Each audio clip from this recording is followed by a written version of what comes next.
Hello, my name is Ray Hughes, and I'm an interviewer for the Veterans History Project, which is administered by the Library of Congress in Washington, D.C., and conducted locally by the Cincinnati-Hamilton County Public Library in Cincinnati, Ohio, and administered by Brian Powers, who's our cameraman today. Today's date is the 24th of October, 2018, and we have the pleasure and honor to interview the World War II P-47 fighter bomber pilot, John Andrew Herrmann, Jr., at his home here on West Fork Road in Cincinnati, Ohio. Mr. Herrmann, it's a pleasure to meet you, sir. Thank you very much, sir. What would you prefer I call you, Mr. Herrmann or John? John. John? Yeah. All right. John, if you would, tell us your date of birth, when you were born. I was born in right up the road here, 300 feet, in Montfort Heights, in January the 19th, 1921. And then my parents moved to Cheviot on Washington Avenue, and of course I was, when I was born, I was junior, so I still carry John A. Herrmann Jr. And so I went to Cheviot School as a grade school, and then I went to Western Hills High School, and from the 7th to 12th grade, and I graduated from Western Hills in 1939.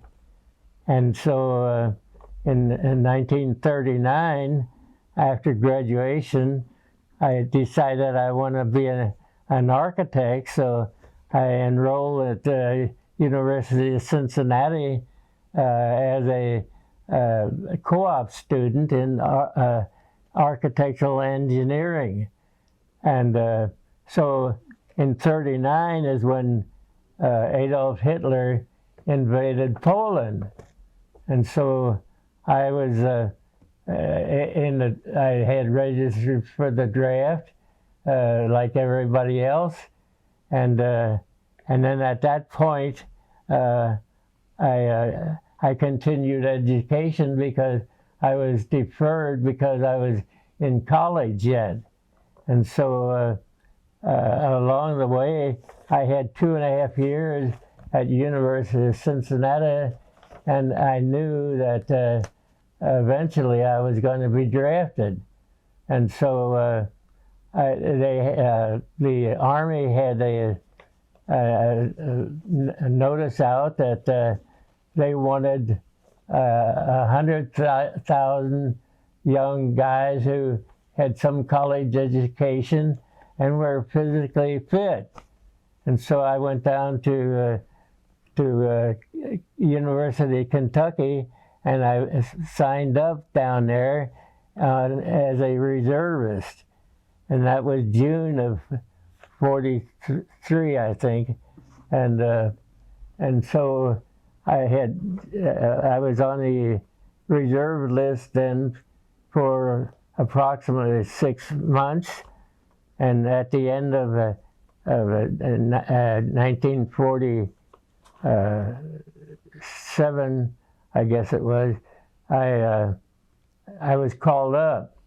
That was told to I think you joined in July of 43. 43, okay. Yeah. The years went so fast, I don't know where they at 43. So I was notified around Christmas, right after Christmas, that I was to report for active duty and to report to Fort Benjamin Harrison in Indianapolis. And so I went out there to sign up, and immediately that evening we were shipped off on the train. We had never knew where we were headed, and so 48 hours later we ended up down at Miami Beach, Florida. And that was a sort of a new to me because I had never stayed in a hotel, and everything seemed sort of strange for me being down there enjoying the sun. So from there, I got shipped out and for classification at Nashville, Tennessee. And after physicals and mentals and everything else, they shipped out of there up to Slippery Rock, Pennsylvania. And that's up in the mountains. And I was up there about, at each stage along this, you were at that place for about 2 months, like Miami Beach, and then you went to Nashville and Nashville up here. And that was sort of another pool of people that would be drawn out and get in the pipeline for the pilot training. And so from there then, I was shipped down to Montgomery, Alabama for what they called pre-flight. And pre-flight was you stayed there until you were called to as a primary flying school. And then I went to Douglas, Georgia for primary flying. And at Douglas, you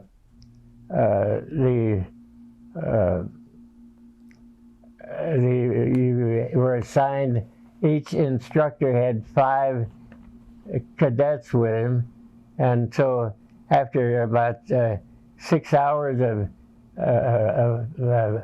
flying with the instructor, one day he got out after we took off and landed, and he said, "You gotta take it up." And so I got up there, and from that time on, then I was in the pipeline to after 5 or 6 hours, and I was told you had about 50 hours of flying time before you graduated from there. And then I went to Bainbridge, Georgia for basic, and each step of the way your plane weighed heavier and had more horsepower and everything like that. So you gradually, from Douglas, went to Bainbridge, Georgia, where they flew the PT-13, which was an aluminum plane. Before that, it had been made out of wood, the PT-17, with canvas cover on the thing. A very light, 250 horsepower. But after you had about 50 hours in that, you went to this basic. And from basic, they sent us to Marianna, Florida for training in the stepped-up plane with horsepower and weight and everything. Each time it was about 200 horsepower in step-up on a plane. Was that an AT-6? AT-6. And the AT-6, I graduated from Marianna as a second lieutenant. And at that point, you got were sent home, and I married my girlfriend, who I left behind when I went to war. And so... what was her name, or is her? What? What was your girlfriend's name? Irma Raber was her name, and we had gone together for many years at church, and I knew well that I had a good woman, and so after that now married officers were allowed to live off the base. So after we got married, we drove back down to Mariana, and checked in there, and we rented a one-room bedroom above a civilian's home there. And the next day I was shipped out, and on the way down to Florida, I said, "Do you have any money for gasoline?" And she said, "No." And so we managed to go in and get all the way down there some way, I don't know how. And so I was shipped over to Eglin Air Force Base for gunnery and aerial training. And so after I got back there, back to Mariana, then I was assigned to, I was shipped down to Venice, Florida. And of course, we moved down there then. I was down there for about 2 more months, and I finally told her, they're shipping out of here. If I don't come home tonight, you get in the car and you go back home. And so, sure enough, I was shipped out and to a POE, Port of Embarkation, in Virginia. And so she managed to get home somehow. I guess by that time, officers got their minimum pay plus 50% for flying. So I guess she did have money to get home, and so at the POE, they put us on a ship. Now this was a luxury liner in those days, and normally all ships would travel to Europe on an escorted, but you can only go as fast in an escorted group as the slowest ship would move out.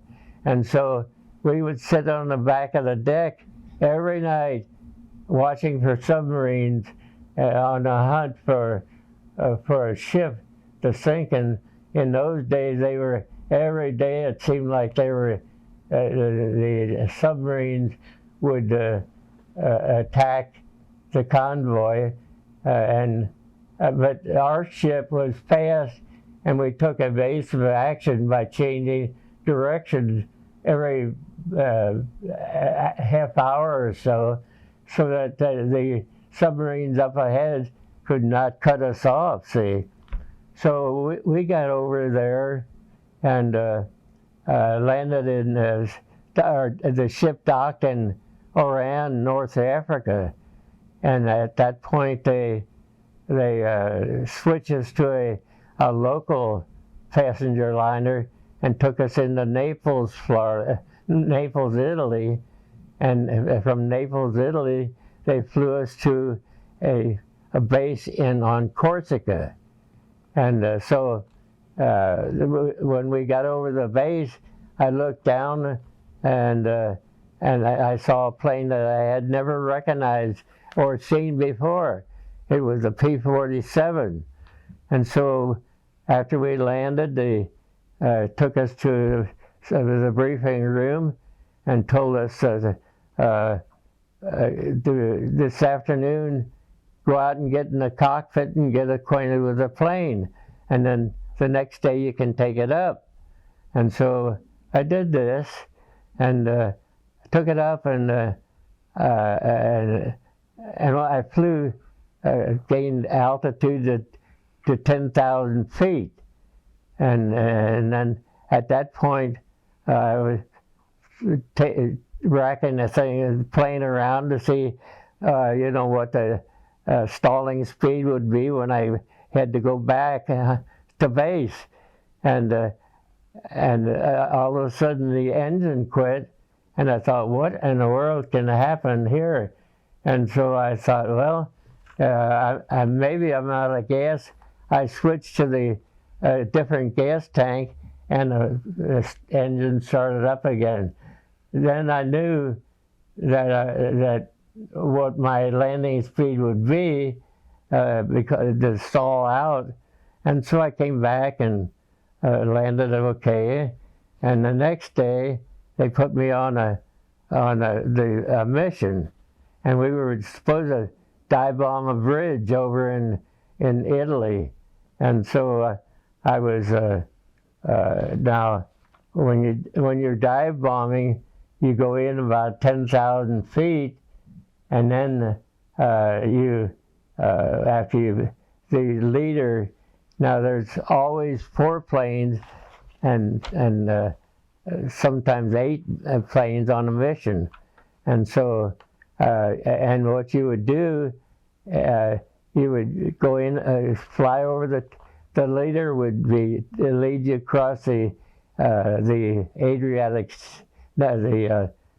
from Corsica to Italy, crossing the Mediterranean, and from there the leader would find the target, and he'd roll over and go down in a dive about 70 degrees down on the target, and at that point you would reach about a speed of maybe 400 or 500 miles an hour in a dive, and when you'd pull out of that dive, your innards would feel like they were going to drop out of the bottom of the seat because you're pulling about 3-4 G's of pulling out. It's sort of like when you go in the car and you go over the top of a hill at a high speed, you take off there, but when you come out of the dive again, then you pull the increased GIs,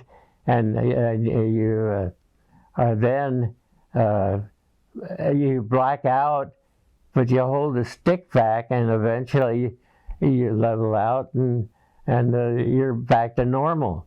So then we flew always in from Corsica over to the mainland of Italy, and they were preparing at this point to invade southern France.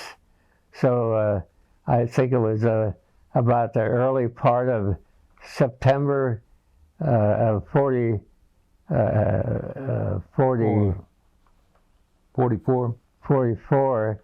They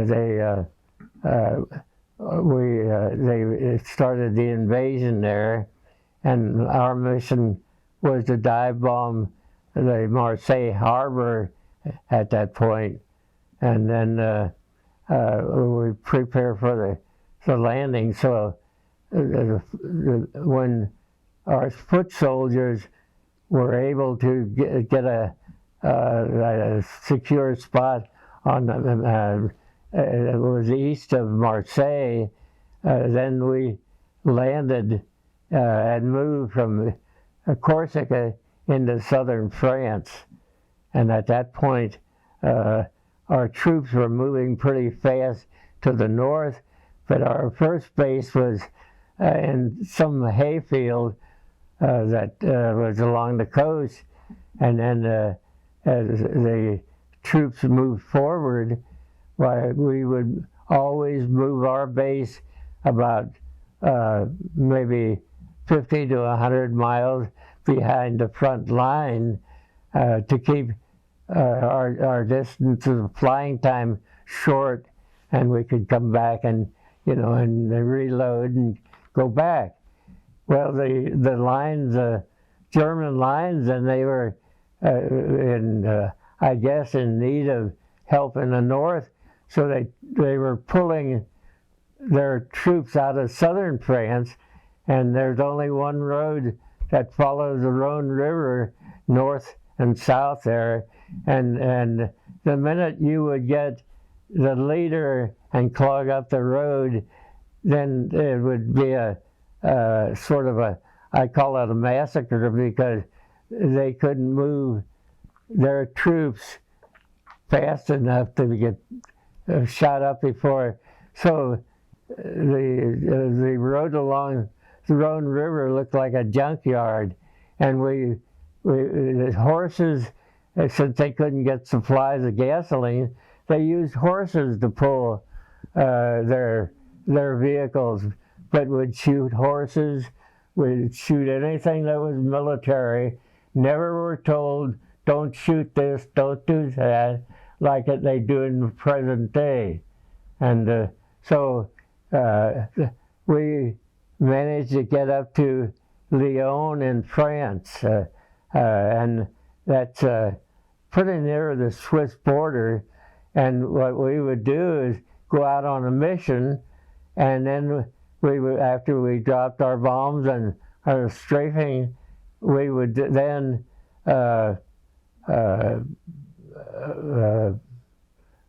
land at the forward base and then that was all the pilots that were on that mission.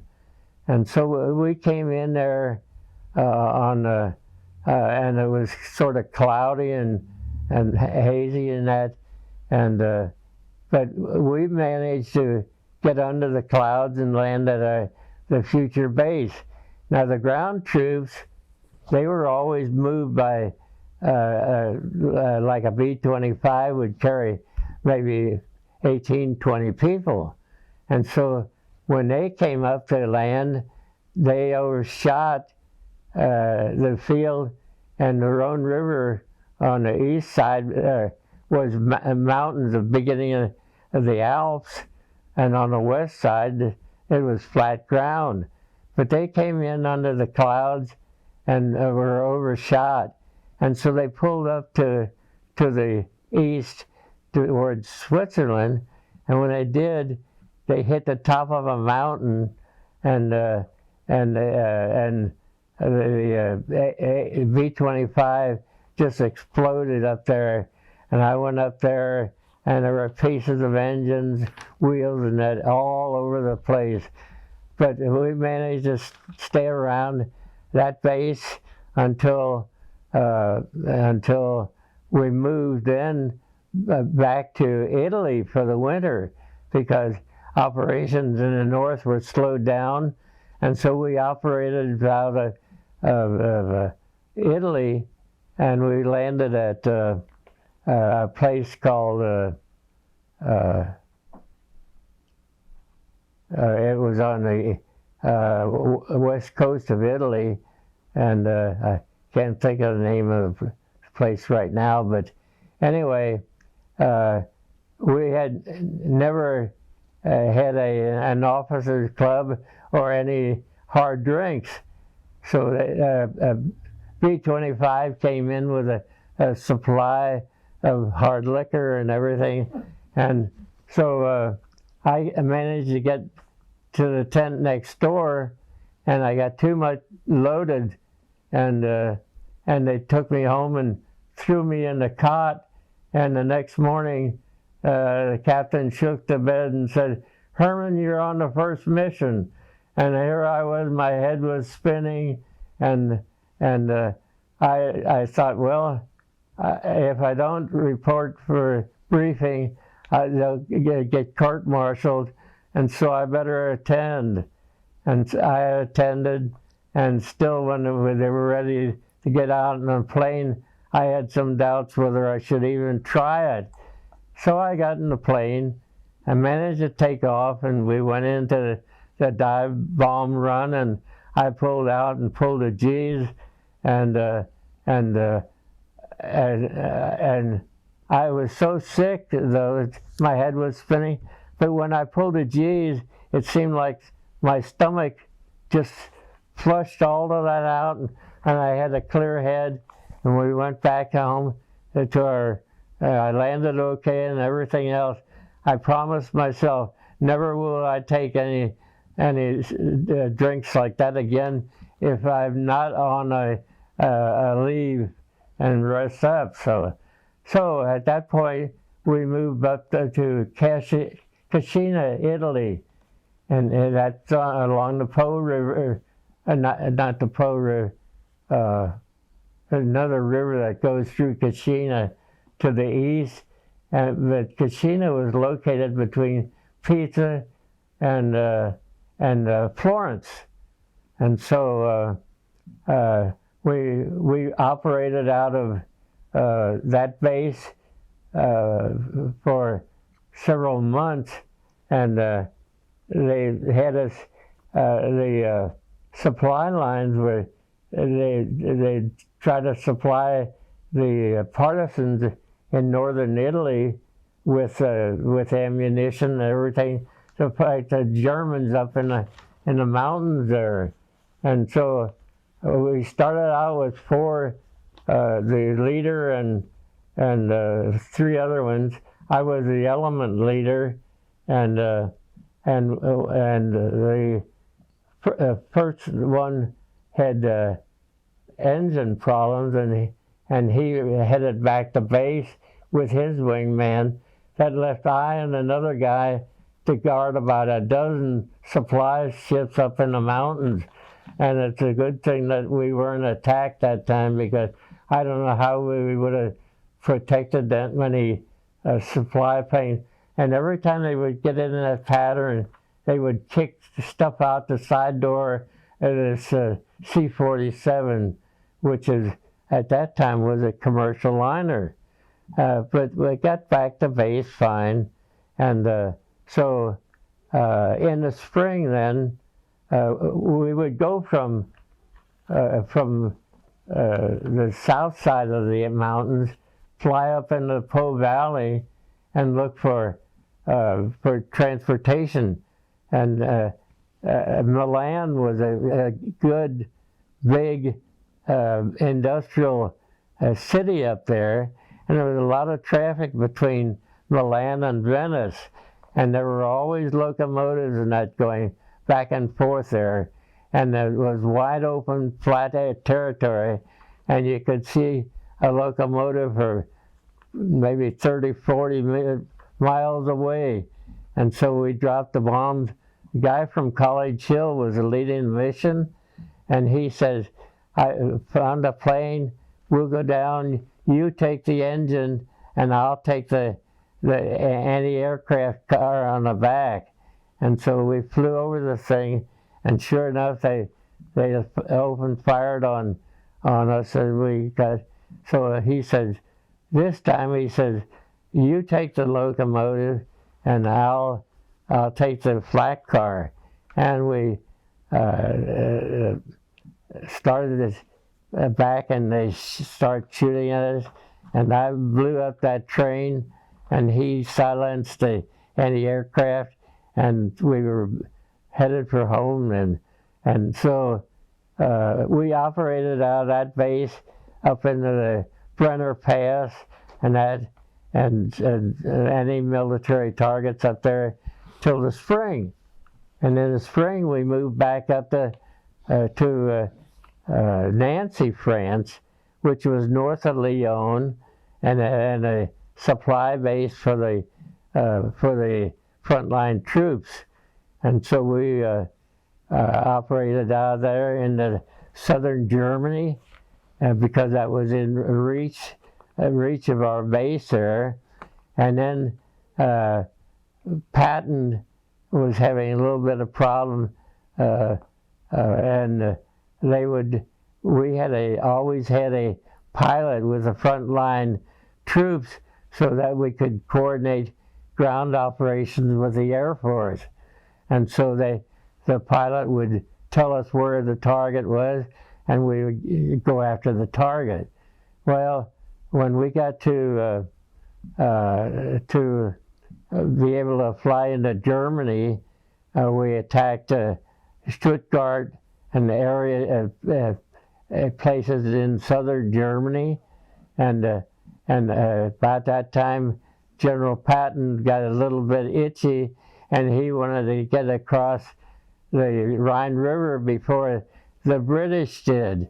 And the British were up in the north part. So one night, General Patton got all of his supply equipment ready, and that night he moved across the Rhine River against orders, and he then was joined by his reinforcements there.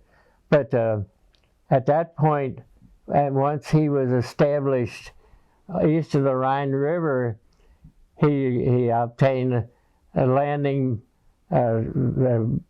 place for us to move our base up to the east side of the Rhine River. And so we operated out at that point there. And then as the operations went on, then by more and more troops got on the east side, and we had a base that was at, we called it Biblis, so I was flying out of that place, and then about 3 or 4 missions out of there, and on the 5th of April of '45, I was able to move to Biblis, and I flew a mission out of there on the 4th, and then on the 5th, I had another mission, and I'm a little bit confused right here, but the 6th, I flew into. Let me stop at this point here. But any questions up to now? I'll take a change of pace, and maybe I'll get back here. Right. Okay, one of my missions out of Kashina was up into the Po Valley, and on the way back, I went into the normal landing pattern, and it's coming into the runway, and then I went into the pattern, which is a rectangle, and when I turned on the approach leg, the engine quit, and I was right over the downtown Kashina, and the airport had been bombed by strategic bombers, and the Corps of Engineers had piled up all the reinforced concrete right near the end of the approach runway, and the engine quit, and immediately the best I could think of was turning and landing in these vineyards that they had between 2 rows of houses. And just as I started to turn off, the engine started up again. And at that point, I was too short of the runway to ditch. So I had to go straight ahead, and with no engine power. And luckily, I got over the top of this pile of rubble, and then my book there shows the plane coming in and landing, and the intelligence officer in the briefing said I was about the luckiest guy in the world, because I could have been killed right then. And so we managed then to go through the winter and get back on track now up in Germany. And one of my missions was I think the 101st mission was to go out and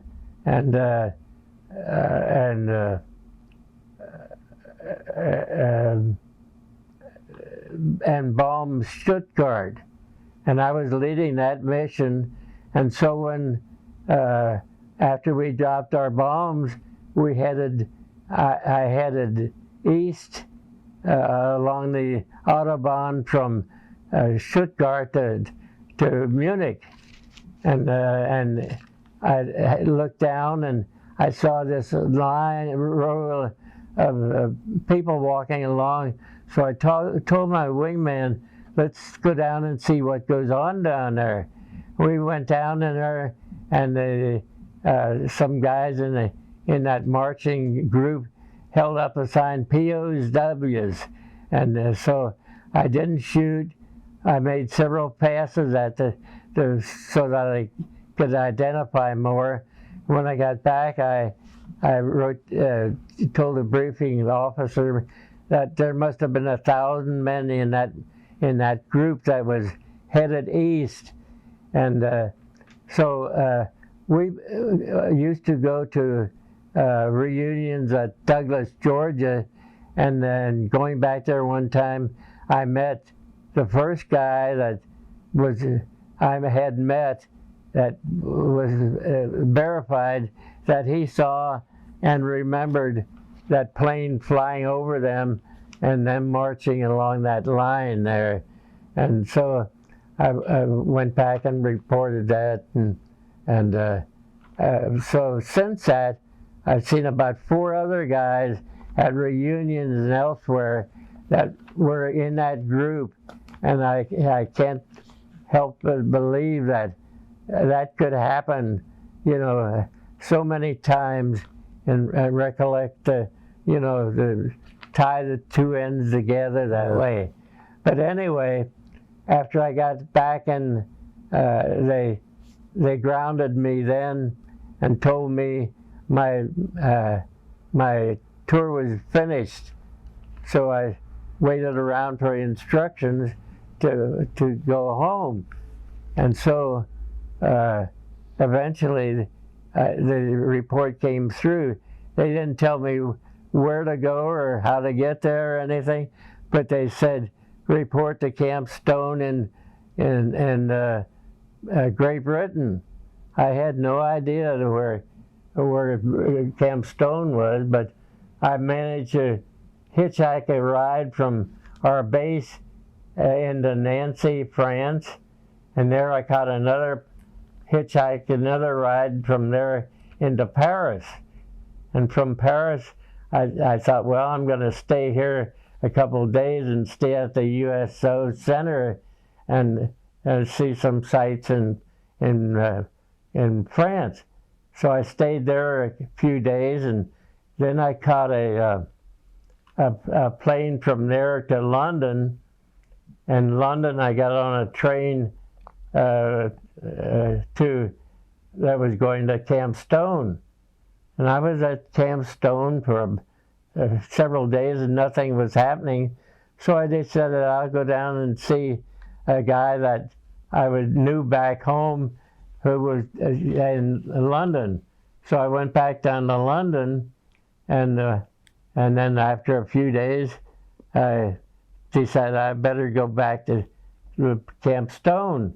When I got there, everybody was shipped out for Liverpool, where we were supposed to catch that was not too far from Camp Stone, and so I reported back there, but everybody was gone. I get back on a train and headed for Liverpool, and wouldn't you know, I was lucky there because I was able to catch the last barge from there to the ship coming home. And after about a week on a liner, then we landed in New Jersey again, and I was given a leave of absence for 30 days, and I came home, and then I was reported to report back to base there, and so I did, and I was shipped in and told to go back to for active duty in Miami Beach again, and so I did that. And when I got to Miami Beach, they said, "Do you want to get in, stay in the armed forces, or do you want to get out? And I thought that was a pretty easy answer. So I said, I want to get out. So they gave me orders to come home. I flew home, and I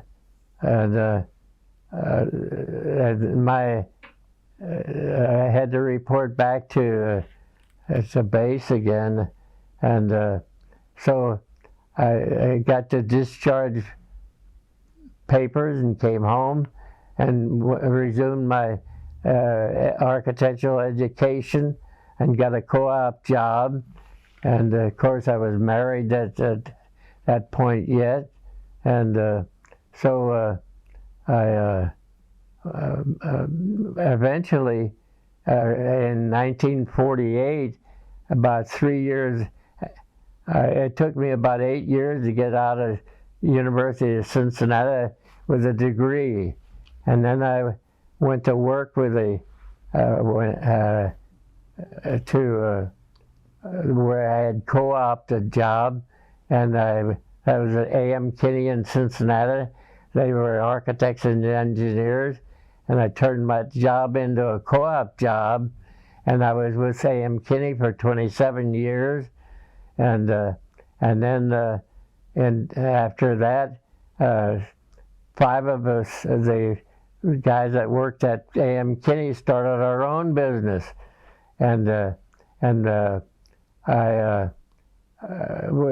was Camargo Associates, and we had all the disciplines that we had at A.M. Kinney, and eventually we succeeded in doing that, and in 1987 we sold our interest in Camargo to Joseph E. Jacobs, which was one of the largest firms in the world as far as engineering and so forth. And so in 1979, then we were free, and our business was successful, and Joseph E. Jacobs moved back took over our offices and expanded. Now Joseph E. Jacobs presently is over 50,000 engineers and architects and so forth. So we came out smelling like a rose, and stock and everything, and I have a lot of interest in Joseph E. Jacobs now, and so I feel I'm pretty secure a lot of ways, and very lucky to be alive after many of these incidents along the way. And so I guess there's a lot more to say, but and I got twisted up here quite often.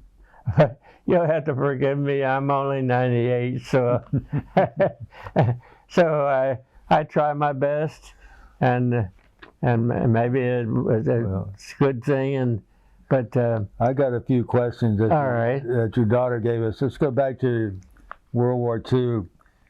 What about this first mission where somebody went in the water? My first mission was we were supposed to bomb a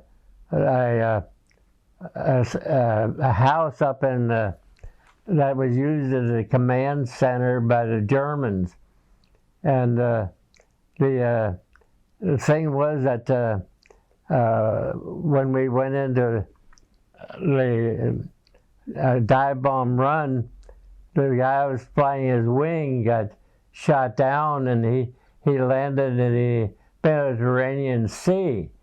And so we circled him for a while and radioed his position back, and they used PBYs in those days, which was a flying boat, and they landed out right in his area, picked him up, and he was in base that night.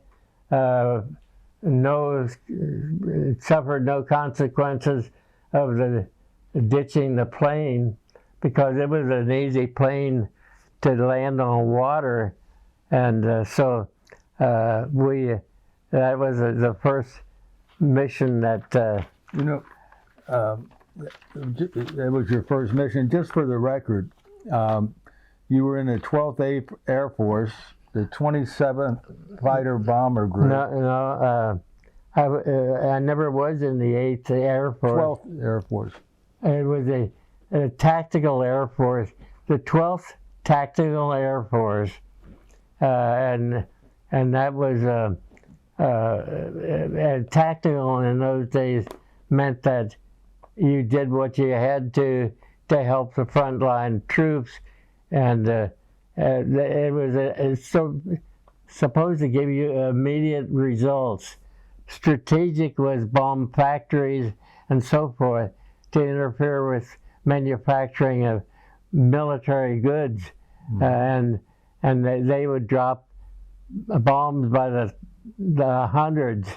Now we basically had two bombs, and then the backup support for that. So we were. What ammunition did a P-47 carry? Well, we always carried two bombs, and look under that plane there, and you'll see the two bombs under.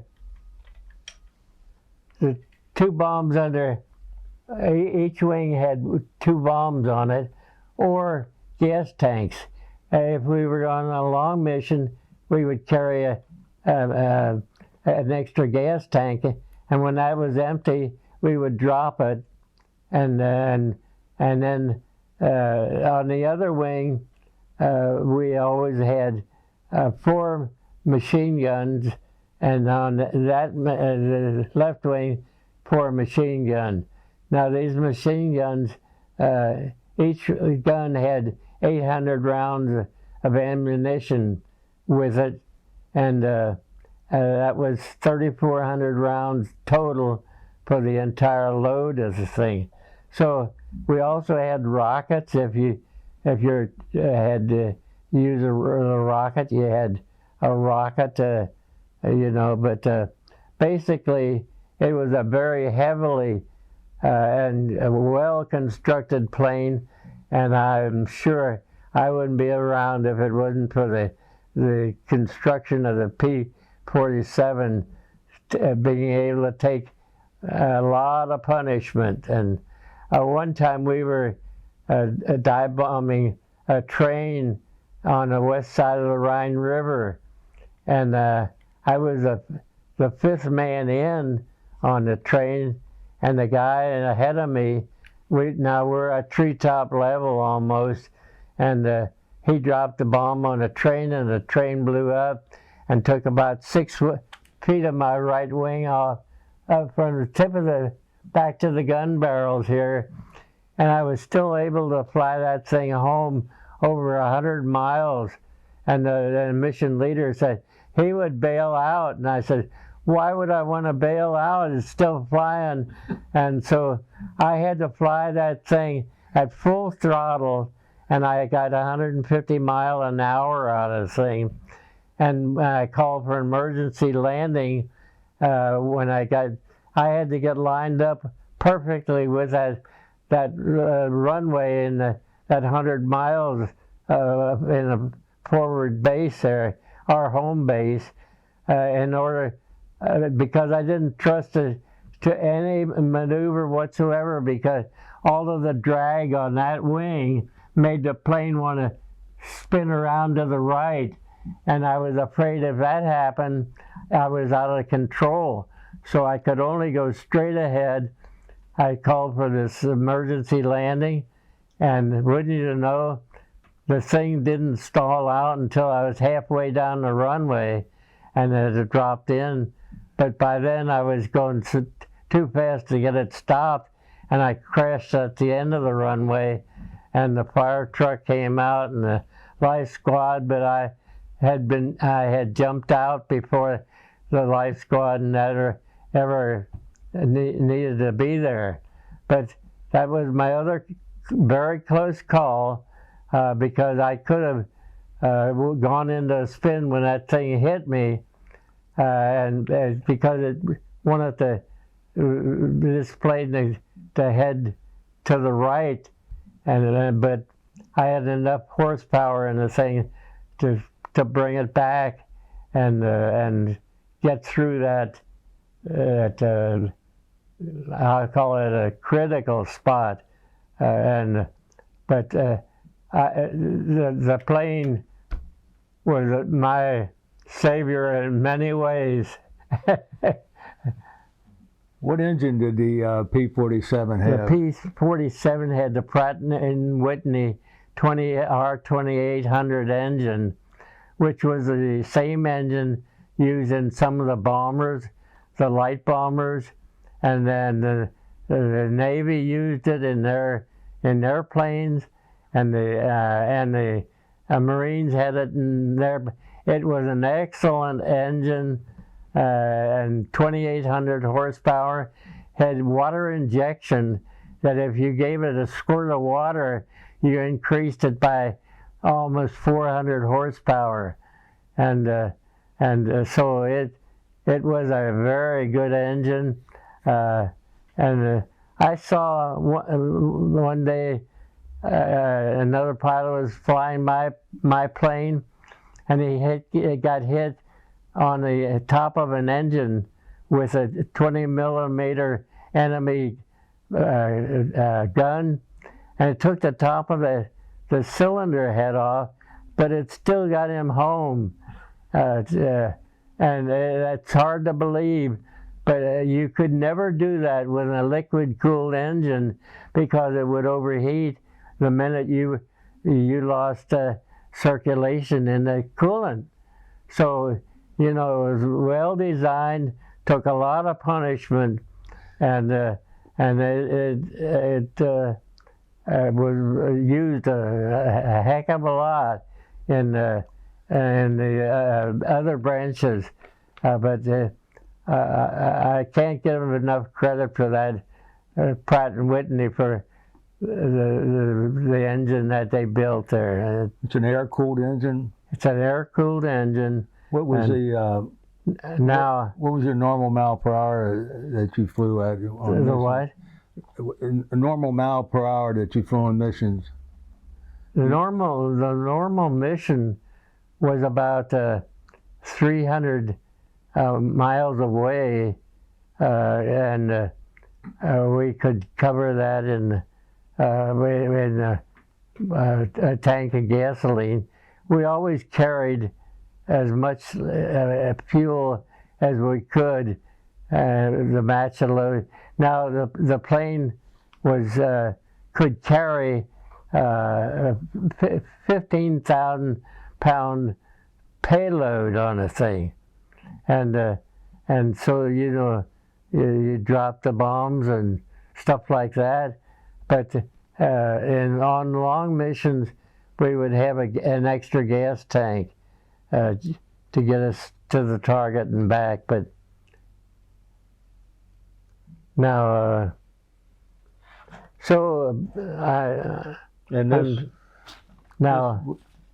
this is a 50 caliber, and I don't know what the weight is, but we carried 3,400 rounds of this, and some of them had tracers on the back end of the head, and some people would use their gun sights to zone in on a target, and but the problem was that if you look through a gun sight, it's like looking through a keyhole, and you don't pay any attention to what your surroundings are.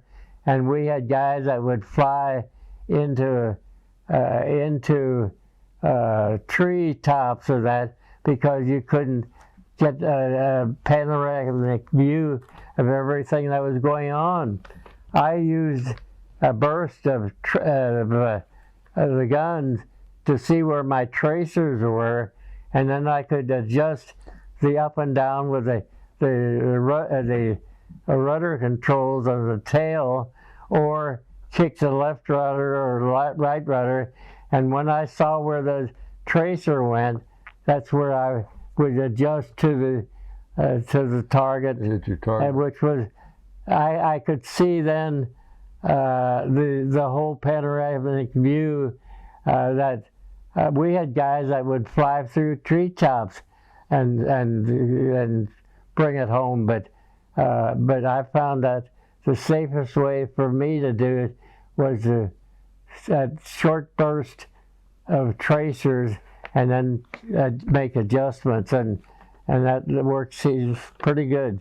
So I wanted to talk to you about this one story about a captured pig. What about what? A captured pig? Oh, the captured pig. Yeah. Okay. We were based on Corsica, and when they invaded southern France, we moved from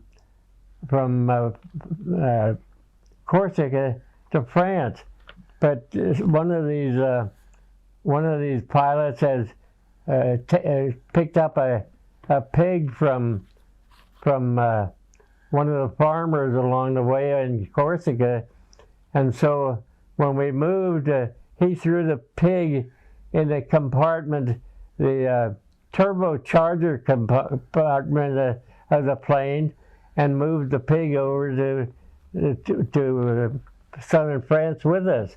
And when we got up to Lyon, the Germans would fly a recon plane over every night, and so we had to dig a foxhole to jump into if they start dropping bombs. So so before we moved back then to Italy, the pig got too small, too big to put in the turbocharger, so we had a pig roast. And this was a guy from College Hill here. His name was Jim Rudolph, and he was a single guy, and he was a wild one in a way. You never knew what he was going to do next. And so we had a pig roast that night and enjoyed pig. So after we moved back to Italy, we were in this. It was as I told you, this is where I got overloaded in the drinks, and so when we moved to Kashina, why we had sort of a permanent facility, and we were that had a building that had been bombed out, but they had a balcony on the second floor, and the pilots would line up on that balcony to observe the returning group from the mission. And in my book there's a picture of these guys standing on the line on that balcony, and me landing trying to land on that end of that strip there. Of course, I had no choice at that point, so it gets me back to the sequence of these events. Sometimes when I'm off of the cuff like this, get a little bit out of order, but I hope you get what I'm saying. We always were concerned about who might not be returning, and occasionally we would have a loss. One of the young pilots, his plane blew up after he said he smelled gas in the cockpit, and the plane blew up in the air, and nobody ever knew whether the guy survived or not. But when a plane blows up at an altitude, you don't have any time to get in the parachute or anything else. So we have no idea whether whether he got killed in that incident or what, but that was sort of an observation post for everybody coming into a landing that way. And on that balcony? Yeah.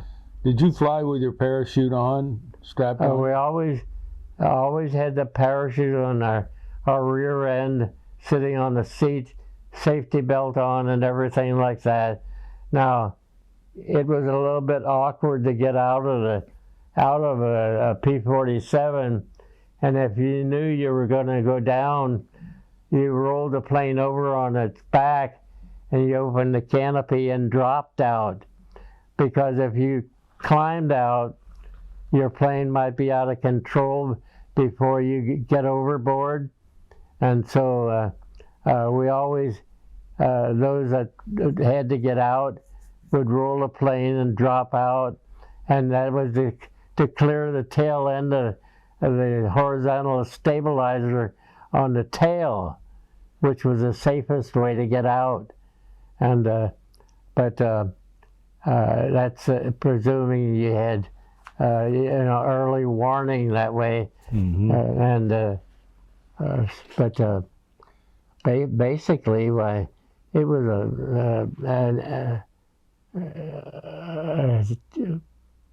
a plane where you had a lot of choices on the thing,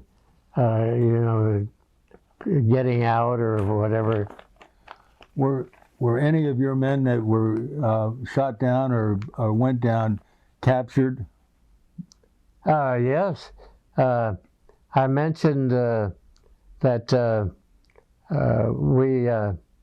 these guys that were in that marching line, the first one I met was at a reunion down in Douglas, Georgia. And he was a hometown guy from Douglas, Georgia. And I sat down beside him at a luncheon. And we got to talking, and I related this incident of me flying over these bunches of guys. And he's one of the guys that was in that group. And here I'm sitting next to him down at the reunion in Douglas, Georgia. And so, I've met several guys at the reunions and places like that. Were any of your men from your squadron, though, captured? What's that? Were any men from your bomber group or squadron captured? Yes. We lost a guy when we left Marseille area, the Salon area, which was part of Marseille. When we were strafing this convoy going north along the Rhone River, we lost one man in that group. We don't know what happened to him, but we presume that he was captured. But I never heard, whether he was still alive at the end of the war or not. Sometimes they were lucky to get out. Either belly into the plane. The plane could land without wheels down. Very good, because under the entire fuselage was a supercharger ductwork. And the supercharger ductwork went from on the front here, there's underneath here is a fresh air scoop. And that fresh air is ducted all the way back to the back end of the cockpit, right back here, into the turbocharger. And the turbocharger meant that you could get more power out of it. Then that it was ducted back to the engine, and that's what the engine burned. The supercharged discharge from it increased the horsepower and everything. Mm-hmm. And so you could belly land. The belly was it was vacant air except for that. And if you kept the plane intact, why, it would just slide along, damage the bottom, but you would be safe. And so there's a lot of things about that plane that you don't realize, how lucky you were that had to fly that. Now, over in the transition, before I went overseas, we flew the P-47, which was the Curtiss P-47, which Clerch and Alt flew over in China when they were fighting the Japanese in China, and so that was a nice plane to transition in, but it wasn't any good for.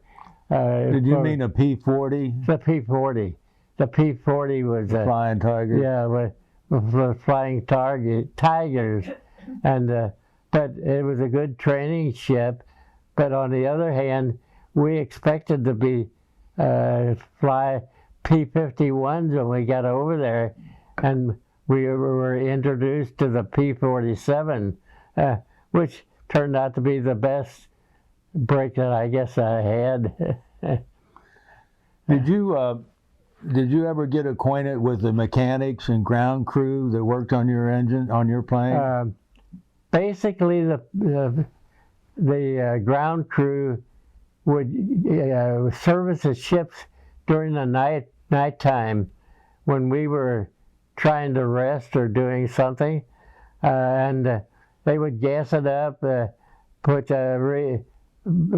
ammunition in, and basically get the thing ready New plugs, in the morning. new spark plugs. They would pre-flight the thing, run it up in the dark, and have it ready to go. When we were after the briefing, all we had to do was go out and get into the thing and basically take off. Now we would take off with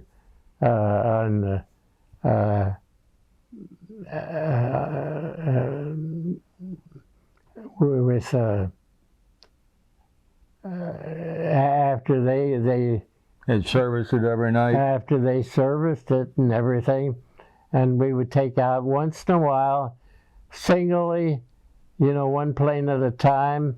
If the runway was wide enough, we might take off with side by side, but most of the time we were taking off from either a bombed out runway that was patched, or maybe a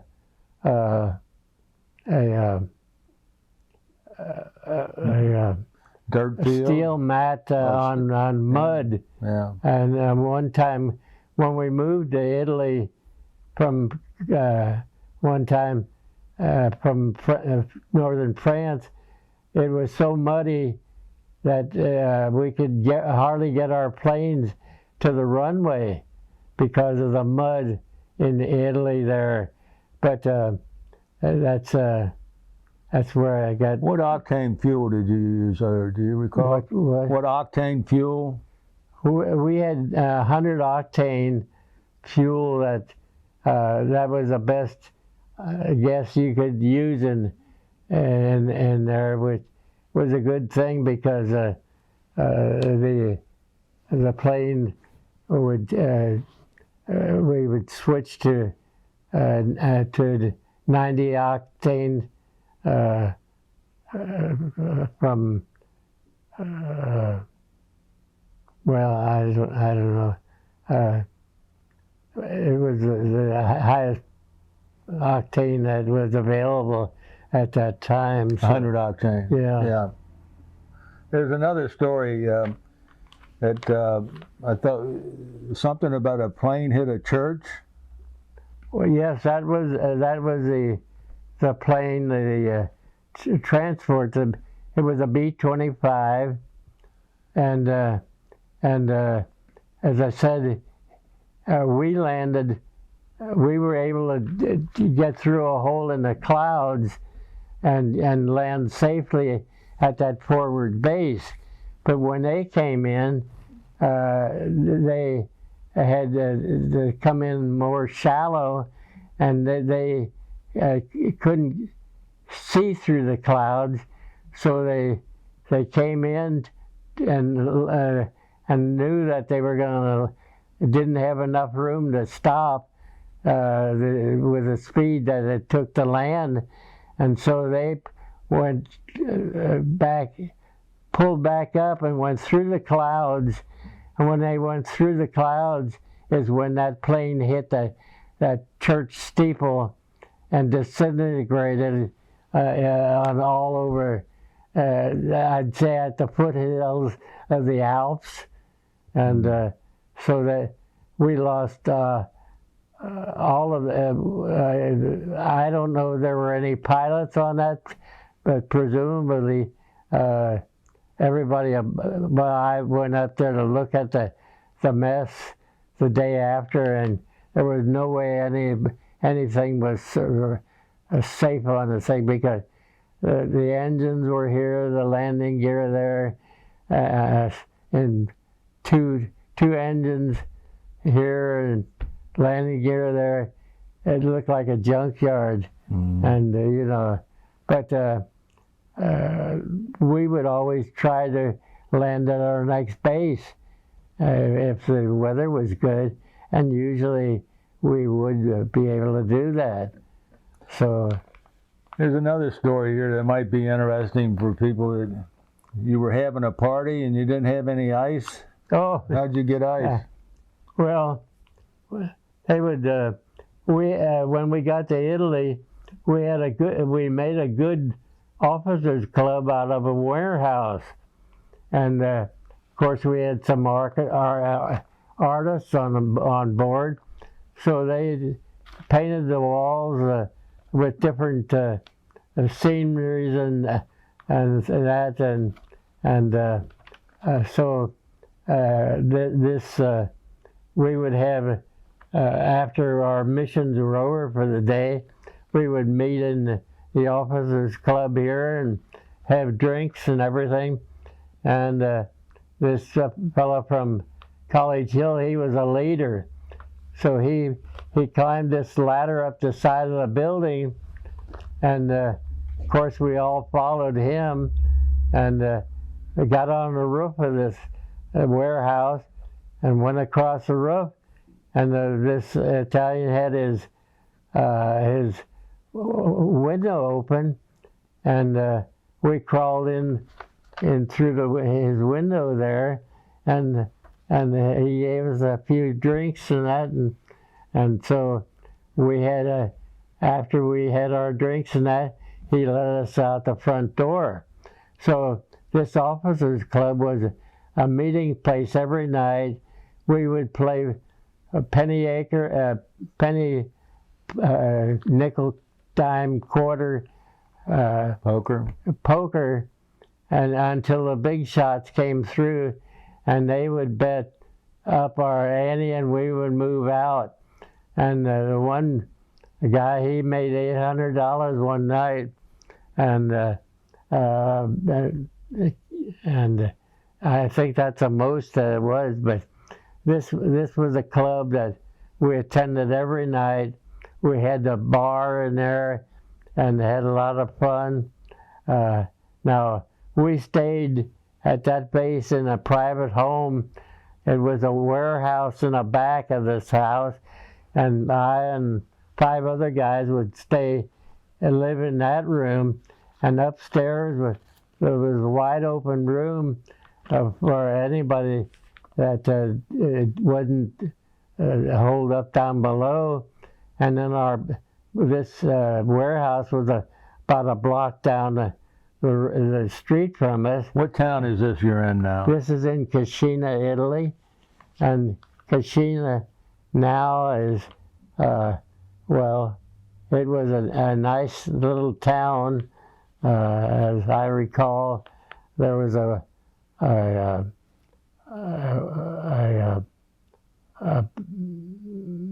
facility that we could be located in the downtown area. Did that base there have a name? I think that was Pontedera called. Pontedera? Pontedera. Now, Ponta is a Point. bridge name, I think. Yeah, point, yeah. Pontedera? Uh-huh. Do you recall the names of any of the pilots that you served with? Do you recall the names of any of the other pilots you served with? Oh, yeah, I recall them. There was a group of us that were shipped over together, and one of the guys' name was Bowen, Chuck Bowen, and then there was Howard Myers and Pete Turner, and Slow down a little. what? Slow down, he's writing these down. Chuck Bowen, Pete Turner, and Francis Francis Williams, who was the Myers guy? the married guy. No, Myers. Didn't you say one guy's last name was Myers? Yeah, Howard. Howard. Howard Myers. Hey, he lived. Last time I saw him, I visited him down in Daytona Beach South, and he and his wife lived down there. I think he since died, and then there was a Mosier guy named Mosier, and Mosier was a pilot who had been with the group at the time they invaded North Africa, and of course when he got his leave of absence, why he came back to the States and got married, but I guess he didn't like the marriage life, so he came back and joined the group back in Oran in the North African invasion. And so old Mo, he was I guess a farmer by trade, and you never knew. He was a poor leader because he seemed to never know where he was and in his navigation. But somehow he stayed with the group, and but he was with the group from the start, but nobody ever wanted to fly with him. We were flying once. Our mission was the Po Valley, and Mo was the leader, and we got and they were shooting him with anti-aircraft, and the people flying on his wing moved out as far as they could get away from him. And poor Mo, he flew a straight line down that railroad track, and they kept shooting at him. Luckily, they never got him down, but nobody wanted to fly with him as a leader, because it seemed like he didn't pay attention to where, or he couldn't read his map or the warnings that he had been briefed about. And the last I heard of Mo, he lived up in Palmer, Alaska, and he was a farmer there. And on a trip to Alaska, I wanted to look him up, but our group went right through. I made a trip to Alaska in 1987 after I retired, and that was a very interesting trip. I mean, to see, how the conditions up there were and everything. What was Mo's first name? What? What was Mo's first name? Calvin Mosier. Yeah. And I want to ask you another question. I don't mean to interrupt you all the time. A lot of guys named their planes and had a name painted on them. Did you ever name your plane? I inherited my plane from a guy named Frank Kissel, And so Frank, his girlfriend, I guess, her name was Mariana. And so my plane, when I got his Mariana became my plane, and he had a different, I don't know what his new plane was called, but that was not the name I gave him, that I had given, because my wife's name was Irma, and so but I flew that, and that plane is a plane that had the top of the cylinder head shot off, and still got him home, the pilot on that plane. Mariana. Mariana. Why don't we take about a 5-minute break? All right. Now, You know, in talking about the different missions you had, you were talking about you were strafing bridges, and somehow the enemy was still getting supplies. oh, What was that all about? I was in northern Italy. As I said before, there was a lot of train traffic between Milan and Venice, and the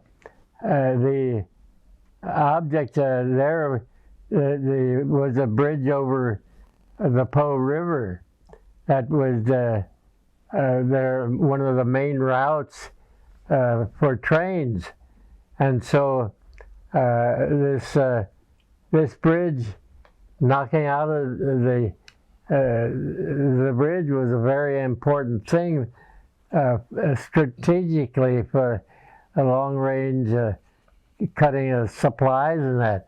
And so we went up there 2 or 3 times to bomb this bridge. That showed their night reconnaissance plane that they were moving trains across this bridge.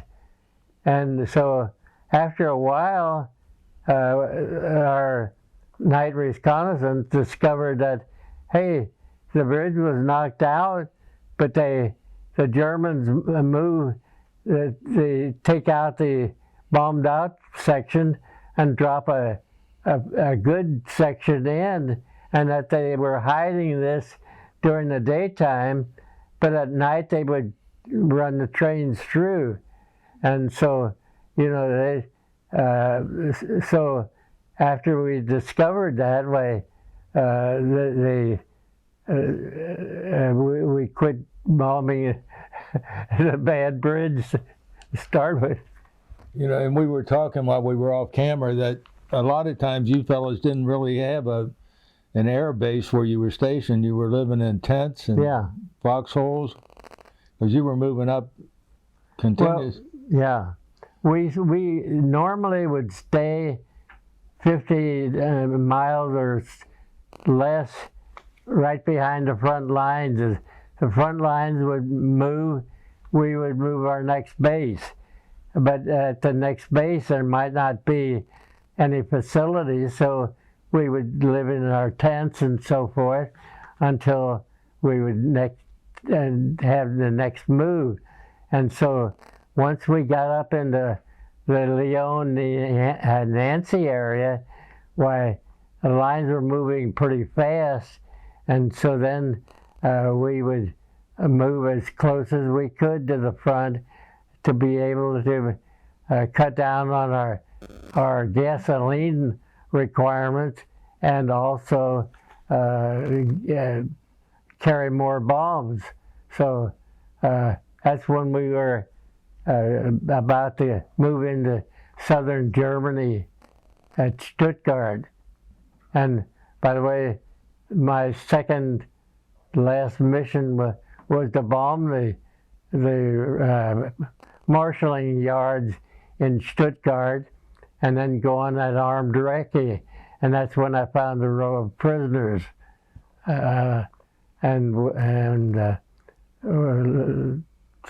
reported that there were 1,000, and later on, when I started finding these guys at the reunions, I related this 1,000. They said no, there were 2,000 in every group that the Germans moved.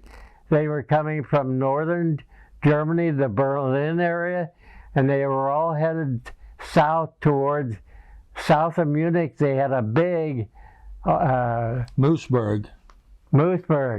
Yeah, POW center. 30,000 men there. Yeah, and so they were moving the POWs, what they thought were out of the area where they might help into this area. So they were coming from, and by the way, a lot of them died on the way because it was winter for the most part for those coming south, and so it was a very, they lost a lot of guys from hunger and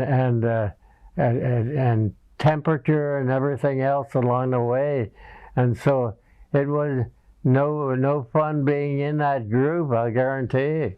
Actually, I said there were 30,000 there. There were somewhere around 100,000 men. Oh, I would believe that because 30,000 of them were Russians. Yeah. There were a lot of them, and that's why they were vacating all of these. They didn't want us to get our guys back. How did you guys eat when you were after your missions and stuff in France? Did you have to fix your own food, or did you have a facility that you could get? Oh no, we always had a mess hall. It might be a tent. It might be anything. Sometimes when we were at Kashina, we had a regular officers club where it was prepared like a nightclub. You know, we had visitors at night and everything like that. So that was our longest stay because we stayed there almost a whole winter of 44, 47, yeah. 44, yeah. And that was. But how was the chow when you were around Nancy and Lyon? Well, our chow was never, first class. We managed to eat what was available, and sometimes, like that pig incident, we'd pick up something along the way, but when we were at some of these bases in Italy, when we were near Rome, we had a day off, we would go into Rome and we could find a good place to eat. Well, by the way, when I was at Kashina, I got a leave of absence that was on the Isle of Capri. And that's the place where everybody went in the Roman days. They would go to the Isle of Capri. That was the top-notch place to go. And so I was there on Thanksgiving Day of 1944. And I still like to look at that place on the internet and see if I can recognize anything, like they have a sloped incline going from sea level to the top of the mountain there. Mm. They have a what they call El Grotto. It's a cave that's right down at water level, and the guy in his boat, you get in the boat and he takes you, and you have to pull this boat through that little hole at the water there to get in there. But that's where Caesar and all his gangs, it was a winter swimming hole, blue water all the way down. It was Isla Capri is a very interesting place because they would throw the Italians, Caesar and that, throw their prisoners off of the cliff down into the Mediterranean Sea on the south side there and get rid of their POWs that way. Now that's in the early days, but you know, we stayed at the Morgano Tabera was the name of the hotel, and I and another 3 guys were down at Isla Capri at that time. So I was listening to your story there, and I lost my own train of thought here. Do you remember your last mission? Your yes, very last mission. very last mission was It would have been your 101st, right? my very last mission was on the 6th. Was on April the 8th of 45, and when I came home from that is when I got grounded. You know, they said I had my tour in, you're grounded, and so I was never able to fly a mission at that point again. Where was that mission? Where had it been to? That was the one I took down at the marshalling yards in Stuttgart? wait a minute, I'm a little bit off on that, I think. Second to last.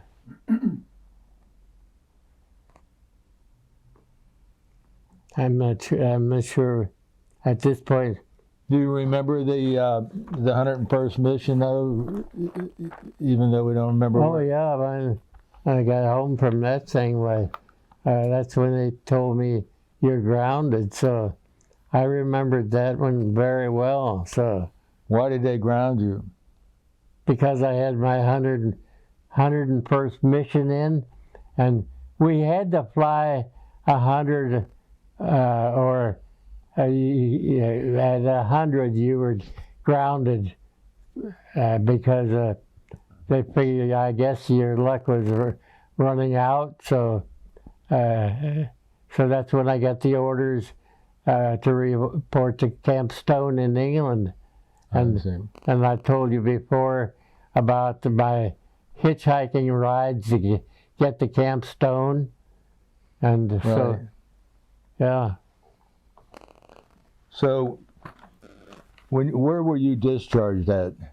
I was discharged from Miami Beach, and I got a 30-day leave, and I came back to Cincinnati, and then after I got another 30-day leave, and then I had to report to Miami Beach. When I got to Miami Beach is when they told me that gave me a choice of staying in or getting out. Now I chose to get out because I wanted to finish my education at UC and get a degree. And as I said before, it took me from 1939 to 1948 to graduate the rest of the way. And so you were interrupted by a war, though. yeah, interrupted by the 3 years of being on the reserve and active duty and everything like that. Do you remember where you were on Pearl Harbor Day, December the 7th? On December the 7th. 41? Well, let's see. Yes, my girlfriend and I had been to church, and when we after church we stopped at my folks' home, and they had the radio on as that was our only outside communication that we had in those days, and they said the Japanese had just bombed Pearl Harbor, and that they had torn up a lot of the military base there, which was a naval base for warships, and that that's what started the ball rolling in our military buildup again, because we had lost so many planes and ships and that in Pearl Harbor. The actual Arizona was upside down in the bay, and all the planes were shot up and that were on the ground. They didn't have time to get a lot of the planes up to fight back, so we lost a lot of planes and had to rebuild from almost scratch at that point. Mm-hmm.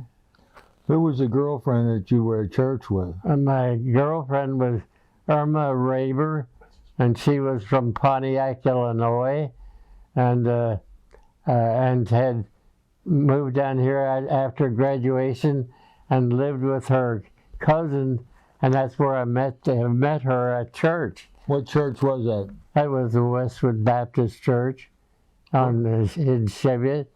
And is it still there? It's still there, and we attended that church for many, many years after we were married. But then presently I go to the Friendship Baptist Church out here in White Oak, and that is when I can go. I haven't been there since I've been had these problems with my health, but I do keep in touch with the people there, and the pastor seems to come around once in a while and visit, and so. Is that where you met Irma? Was that church? That church at Westwood Baptist, yes. And when did you and Irma get married? We got married on February 15th, 1944, and so that's when we honeymooned. Well, after the wedding, we stayed at. Where'd you get married at? What church? We got married at the Westwood Baptist. Okay. And we had our visitation at the Sunny Hollow Inn in Cheviot, and on Applegate Avenue, and then right after we got married is when we went down to Miami Beach to be reassigned. What kind of a car did you drive down there? Oh, back in those days, you could buy a car for $300. So I bought a car at Henry Seavey in Price Hill for $325, and that's the car we drove down to. You remember what it was? What it was? Was it a Pontiac or? It was a Plymouth 4-door, and I drove that car. She drove the car home from Florida, and drove it all the while I was overseas. Was it a stick shift or an automatic? It was a stick shift. In those days, there were a few automatic cars, so it was a stick shift. And did it have air conditioning? Yeah, when you wound the windows down. But no cars had air conditioning in those days. I know. That's why I asked you. People don't realize that, you know. Yeah, that's right.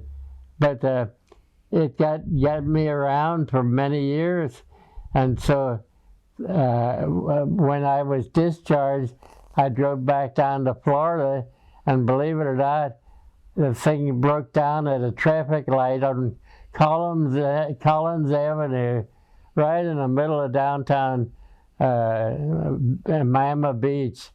So I had to have the thing fixed down there, the transmission, but I still drove the thing and home after it was fixed. And but in those days, I couldn't afford a whole lot because pay was about, I forgot what I forgot to ask you, what did a first lieutenant on flight status make? I think the base pay for GI was something like $40 a month, and when you graduated or in flying school, you got an extra 50% increase in pay. Mm-hmm. And so, I was probably making $60 or more a month. But in those days, you could afford to, do something with the $40. You can't even go to the grocery store no more with anything like that. But What did a first lieutenant make, though? What were you getting paid? I think I was making.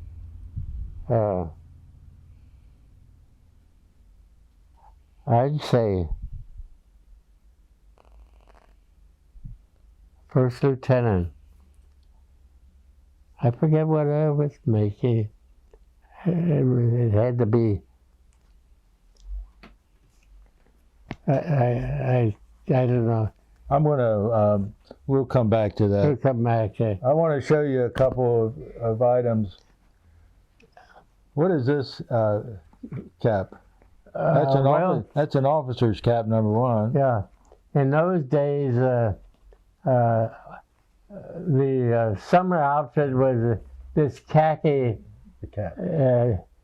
This khaki coat, hat here, and the summer uniform was a khaki pants and shirt and coat.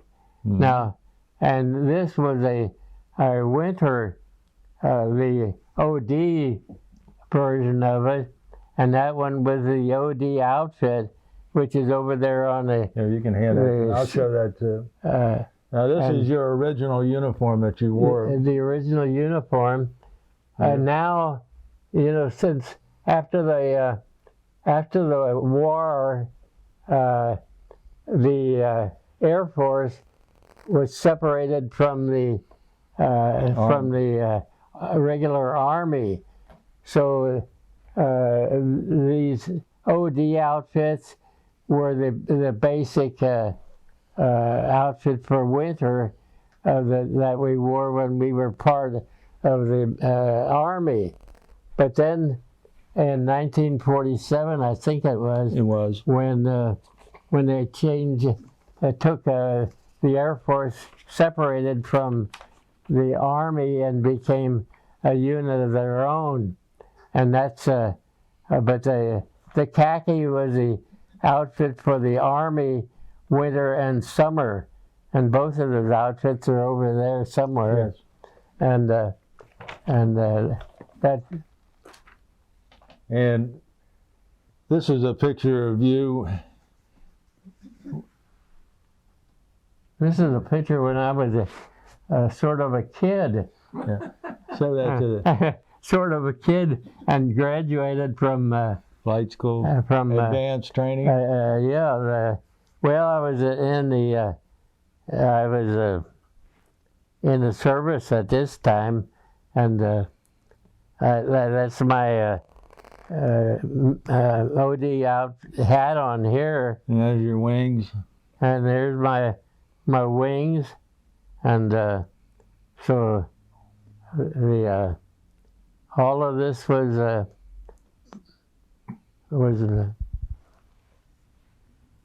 let's see what else we had. And we got a picture here of you as at 74 years of age and at 18. I guess you're right. But this is right after I graduated. This picture. Yeah. And this was like you say, is when I was 70? 74, it says. Okay. I take your word for it. Well, I'm reading that's what's on the bottom. Oh, okay. And what are these, John? Well, when we were above the clouds, the sun was quite bright up there all the time because our missions were normally 10,000 or below, and very seldom. When we invaded southern France, we expected a heavy anti-aircraft fire, and when we go over, so they told us to fly over there at 20,000 feet. Now that's the highest altitude that I ever flew, the P-47. And so when we got to the coastline, our target was to bomb the Marseille harbor. They said there were some heavy anti-aircraft guns that they were using on our landing craft and so forth. And so we were supposed to go in at 20,000 feet. And we rolled over, and I think at that point I exceeded 600 miles an hour in a 70-degree dive. And when I pulled out, I blacked out. And all you do is have to hang onto the stick, and you pull a lot of G's, and eventually the plane will come out of it. So in doing that, when it starts to decelerate a little bit, it starts to mush out, and you pull these excess G's. Getting back to this thing here, we always wore sunglasses so we could cut down on the glare of the sun on the plane and everything else. So these are from left over from the flying overseas. They were accompanied me on almost all of the missions I was on. But getting back to the basic altitude, after that I don't think we ever went over 10,000 feet in the when you were at dive 20,000 feet, are you on oxygen? Oh yeah, anything above 10,000 feet, Yeah. you would switch to oxygen. Okay. And because at that point you sort of are not 100% sure of what you're doing, and you could pass out. So at that point, they advise you always get on oxygen at that point. What's the temperature in your cockpit when you're at 20,000? Well, our cockpits were fairly small, not like a bomber, and you had a heating system with hot air, and that was hot air passing off of the engine into the plane. So we always had heat, regardless of what the temperature was outside, and so it was always on the comfort side, and but we never had to bail out into the sub-zero temperature that it was outside the cockpit. So we were lucky that way. We keep drifting back. I forgot to ask you, after you and Irma were married, where did you go on your honeymoon? We went back down to Miami Beach for reassignment. Oh, that's right. That's right. Yeah, because you were still. And, I forgot you were still. So there really wasn't a honeymoon. It was. Yeah. It was just a trip down south. Well, when you got after the war, then how many children did you and Irma have together? We had our firstborn was a son, who died about the third day of his life. And then we had Arliss was the next one, and then Connie, she was the third kid that we had, and they were and they. How about any other children besides Connie and Arliss? No. What about grandchildren? Well, I have seven grandchildren. I don't know, 8 or 10 great grandkids, and so forth. And Arliss and Connie have been. I don't know what I would do without them, because they changed my patches, and my size has a drain tube in, and I have another hose in me. I'm full of hoses, and but they are a great help to me. They stay here. There's always somebody here every night. Sometimes I try to get them to leave during the day and give me a little relief to lay down and do a thing on my own. But basically... How old are you now, John? I'll be 98 in about a little over a month in January.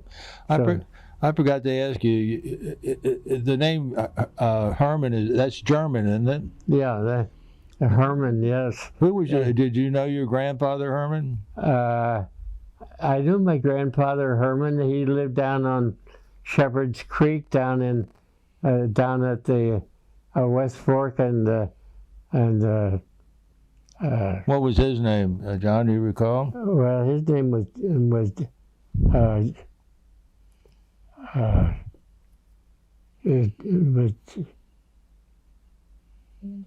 let's see. Philip. Andrew. Andrew, yeah. Yeah, Arliss said Andrew.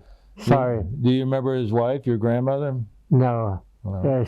She had died, and he had remarried, and then when my dad,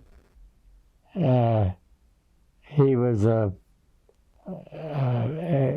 senior, I'm junior, right, and I still carry that name, although how can you be a junior when you're 98 years old? but I've been able to... What'd your dad do for a living, John? My dad was a truck mechanic for Richter Concrete down in the West End of Cincinnati.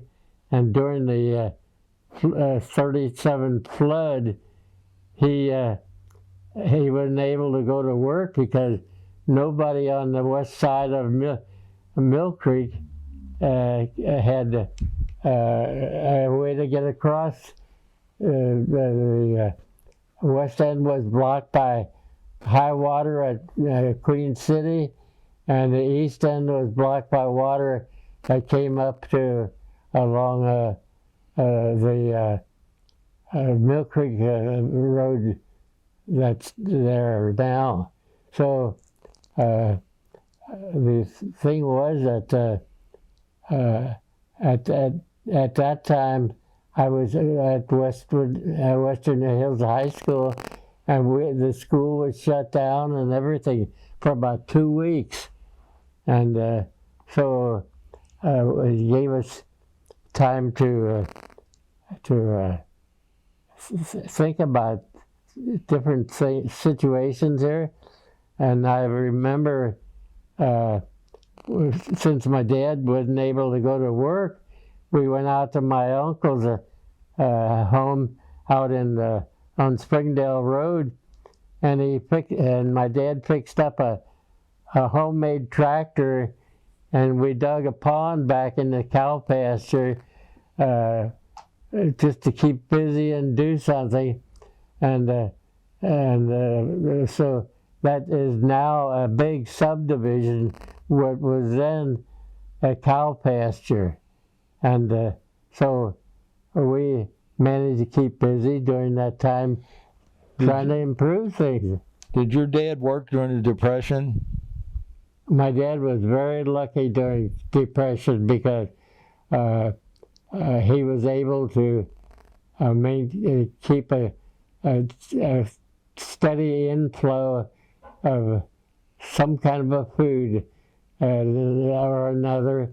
It was very difficult to hold on to a decent job at that point, but Richter Concrete managed to stay in existence, and of course you have breakdowns all the time when you have a fleet of trucks, and he was able to stay employed, and he would work during the week. On Saturday he would have a day off, but he would have on the way home he would stop at Unger, who was a meat store in Cheviot, and he would buy the meat for the week. And so it was no easy task to keep a job. You had to be a good worker to hold on to a decent job in those days. But speaking of jobs, what jobs did you have as a young man, a boy? Oh, as a young man, I had a paper route in Cheviot from Glenmore Avenue out to the Cheviot line, and I was paid about $1.50 a week.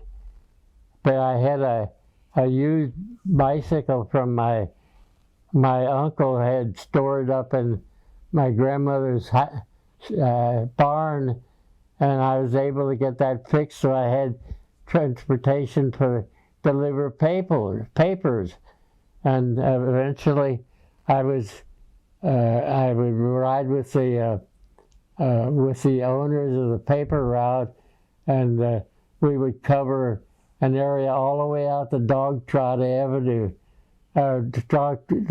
Road, and that's at Miami Heights, and then we would come up Taylor Creek, delivering papers in the Mac again, and so I was able to save enough money to start my school at UC because my parents didn't have that kind of money to support me at the school, so I had to get a co-op job, and so then after the first year you got a co-op job, and I worked at Natorp Nursery in their design section, where we would design gardens for the rich people in Cincinnati, and then I would get a job wherever I could, and I managed to make enough on my co-op job to keep in school until I was drafted. At that point, Uncle Sam took care of me. I forgot to ask you, what was your mother's name? My mother's name was Charlotte B. Mueller, and B. Mueller was the name of my grandfather on the B. Mueller side had died over in Germany, and when my grandmother married a fellow by the name of Fisher, and the Fishers, he was had a bakery down on Vine Street, and my mother got a job down in Fisher Bakery because of her. It was a relative of hers, and so forth, and so she, well, I forget now, but my trend of thought. Well, she eventually had to marry. Was that her? That was. What? She didn't. Did she marry your grandfather Herrmann?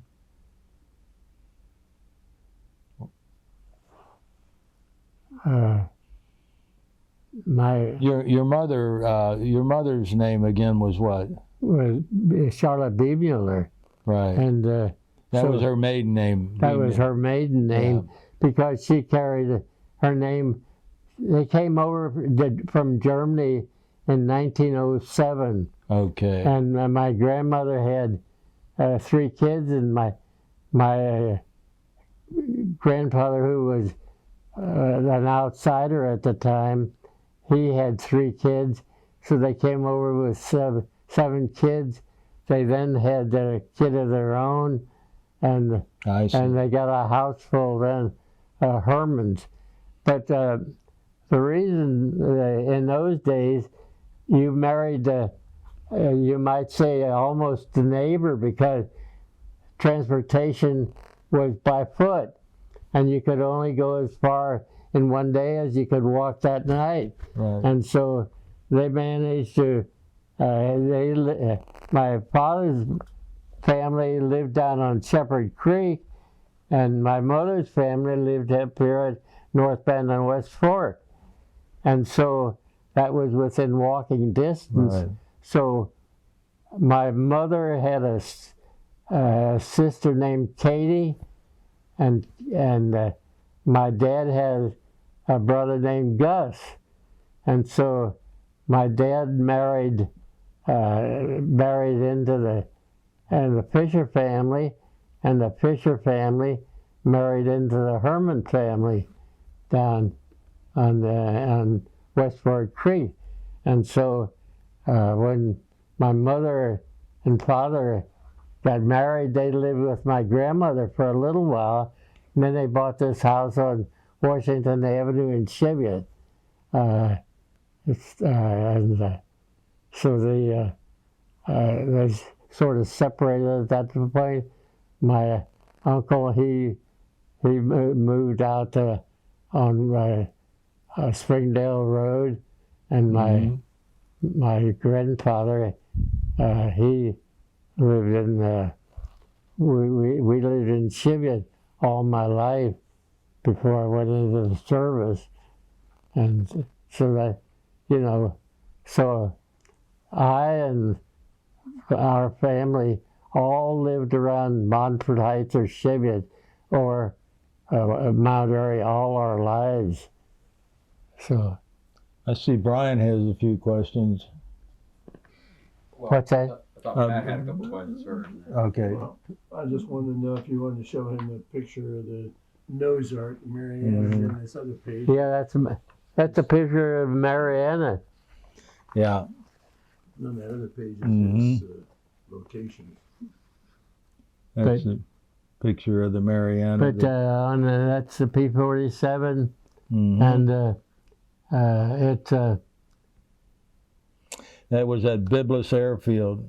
at Biblis, okay. April. That was along the Rhine River, just below Frankfurt.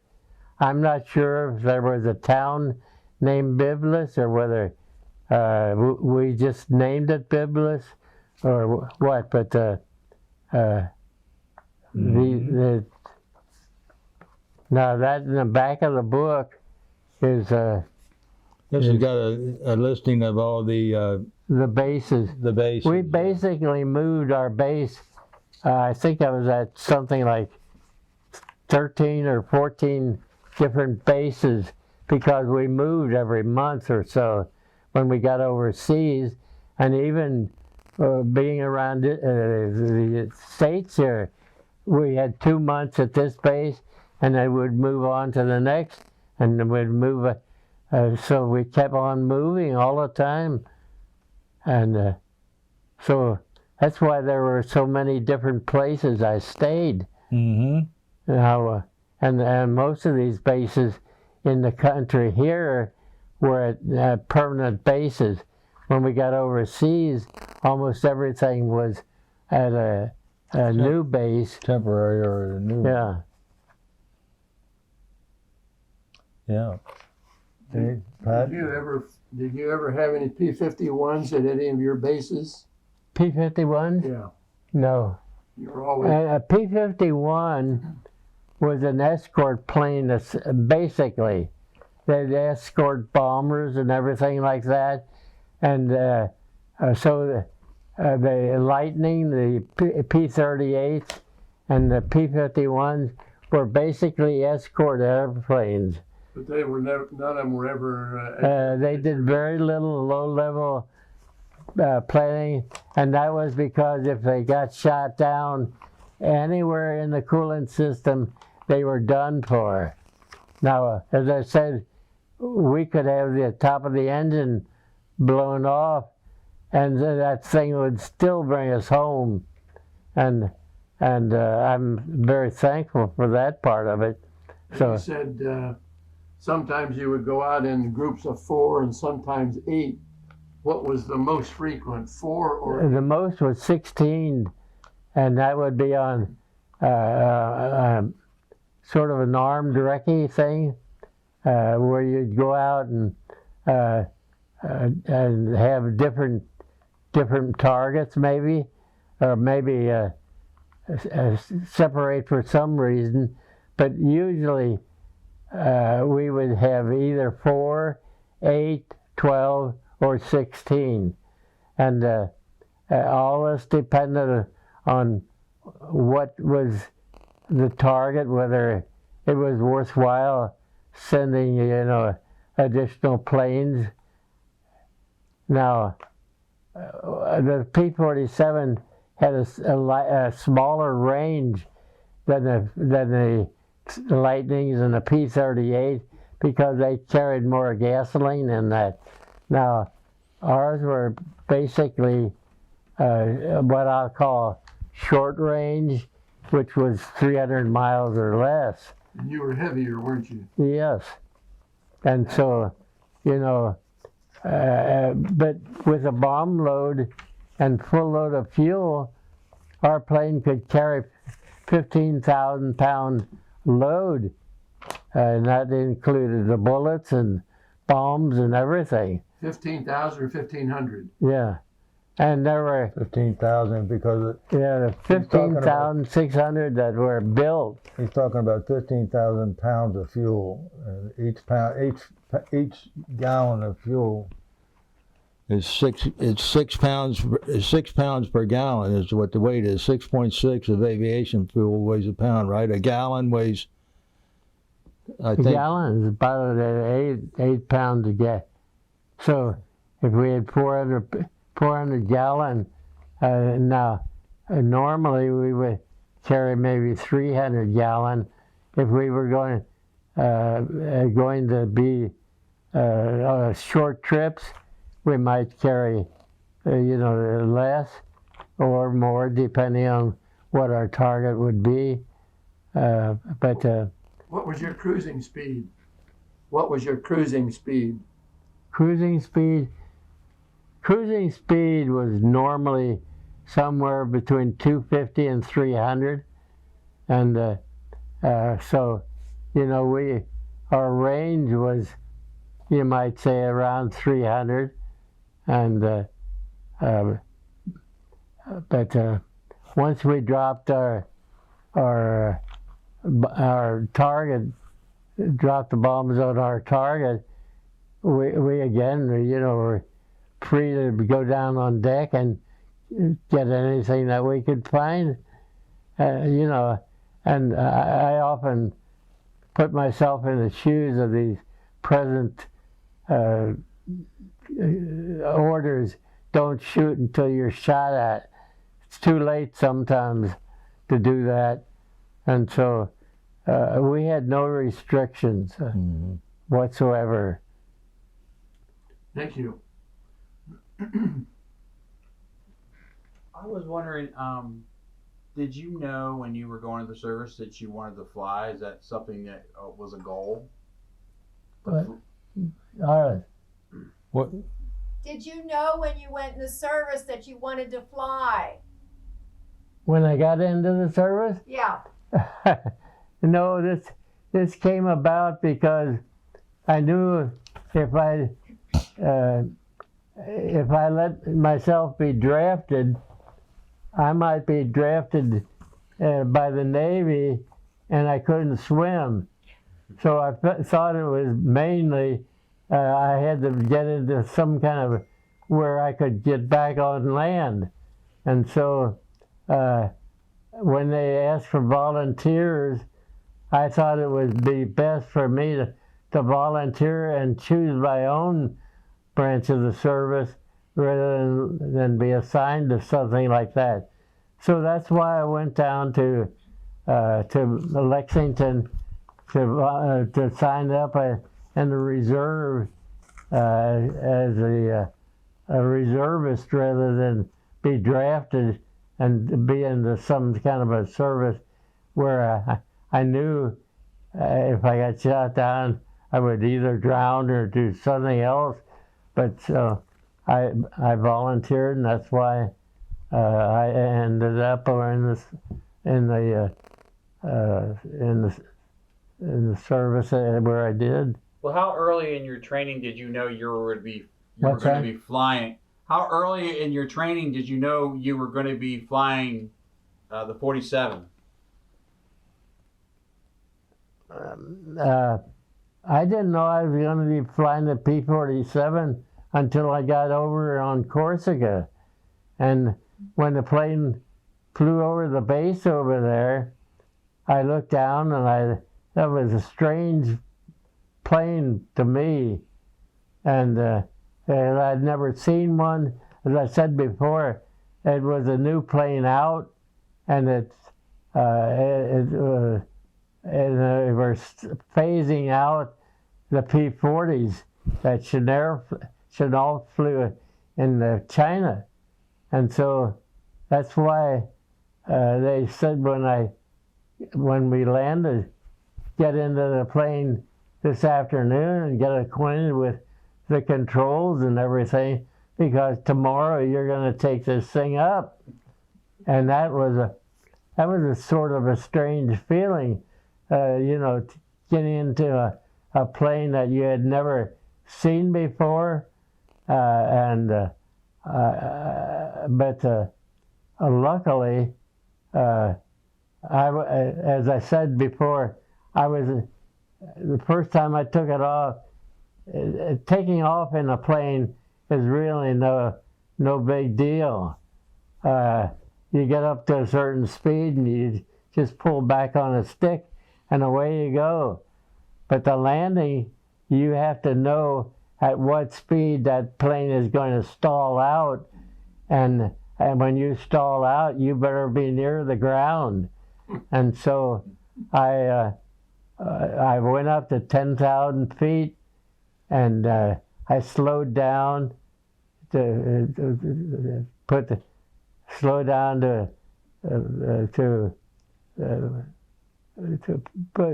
50 miles per hour onto the 30, and I knew then I stalled the plane out at around 95 miles an hour.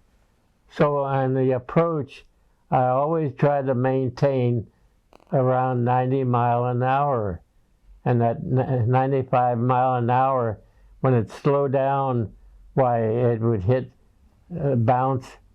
You might bounce a little bit, but it would stay down at landing level. So, and if you landed at a higher speed, you hope you had enough runway that it would slow down. But when you lower the flaps, this plane will sort of lower by itself and get down to landing speed and so forth. So it's not a big deal once you get into that landing pattern and, getting close to the ground. But now, the most critical point, and you never get credit for that, was takeoff with a full load of ammunition and that. And there were a lot of people that didn't get up enough speed in the length of our runways who were crashed on takeoff, and that was a bad situation. You never survived that kind of a crash because it was nothing but a bomb on with fire on it, you know. But the takeoffs were the most biggest problem that any pilot ever had, whether it's a bomber or a fighter or whatever. And once you're off, your wheels up or that, you got it made. Yeah. Did the P-47, did they have a nickname? Did people give it a nickname? Thunderbolt was the first name, and one, some of them called it the Jug because of its shape of the body. And if you look at the side of the thing, it's wide in the front and tapers to the back, and so it's shaped like a jug. And so that a lot of people, the first thing they think about is the jug, and not by the proper name of the thing. And I can see that, but I'll tell you, it was one lifesaver for me. You mentioned about runways. Did you have a lot of temporary runways? What were some of the we had different conditions of runways? We had a lot of temporary runways, and they'd run these where the ground was maybe soft. They would lay the mat down, steel matting, and we would land on the steel matting. If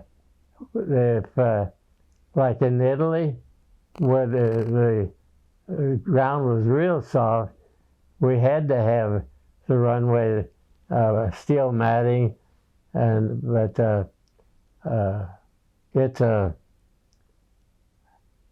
at other times we had hard runways that were patched. Now our bombers bombed a lot of airfields and put a lot of holes in the runway, so there were a lot of them runways that had been patched by the Corps of Engineers as a temporary patch so that we could land there. And we had mud landings, we had hard landings on paved areas, anything that would support the plane and the load.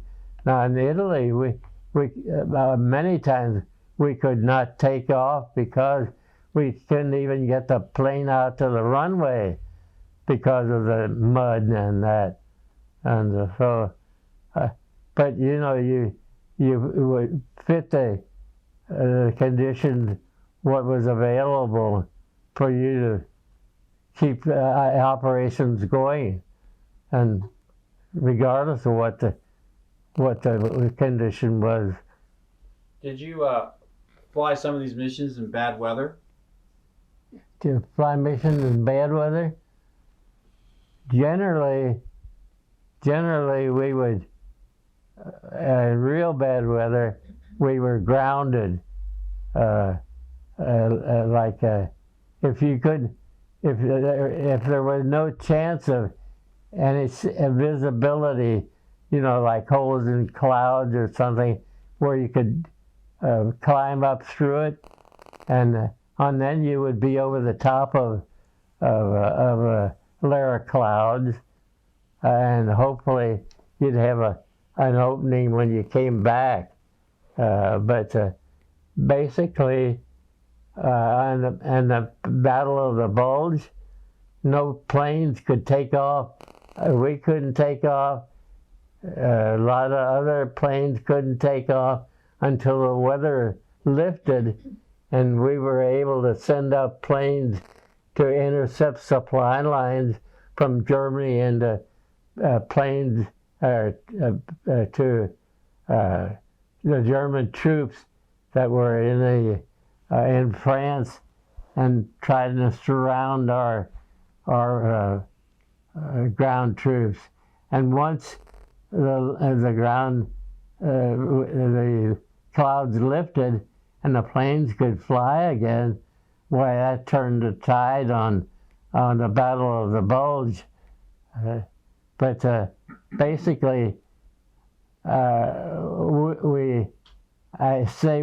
we lost very few planes trying to get up through to real bad conditions, and we would tailor the mission that with the conditions that were available safely.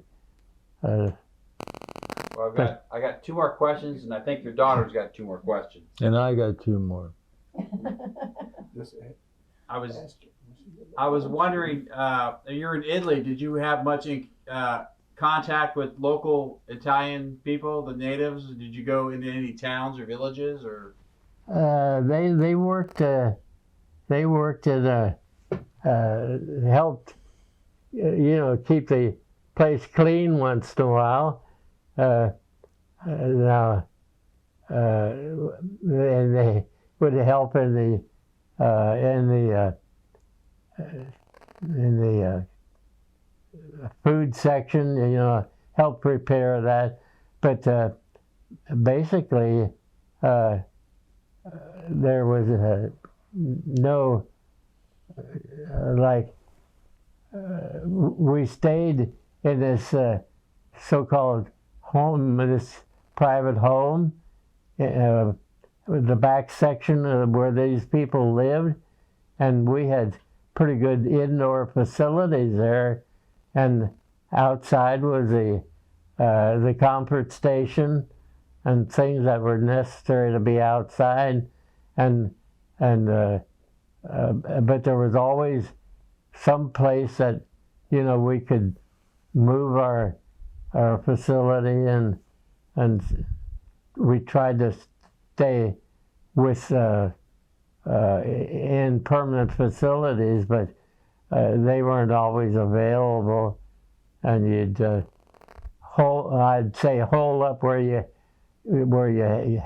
had to, So, but basically the Italians were sort of friendly to us because they were tired of being stepped on by Hitler, and and because he used Italy as a stooge, you might say. When he needed them, they did the dirty work, and he'd send them out. Now, I was reading or listening to a film on Mussolini the other day when they invaded Greece, and Hitler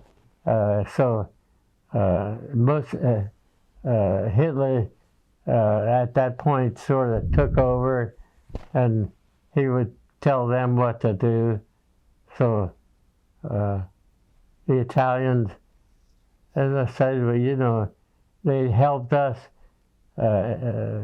We had no trouble with them down the stretch, you might say. Well, my last question is, did you get any opportunities to see any USO shows? Was there any entertainment that you were able to see while you were there?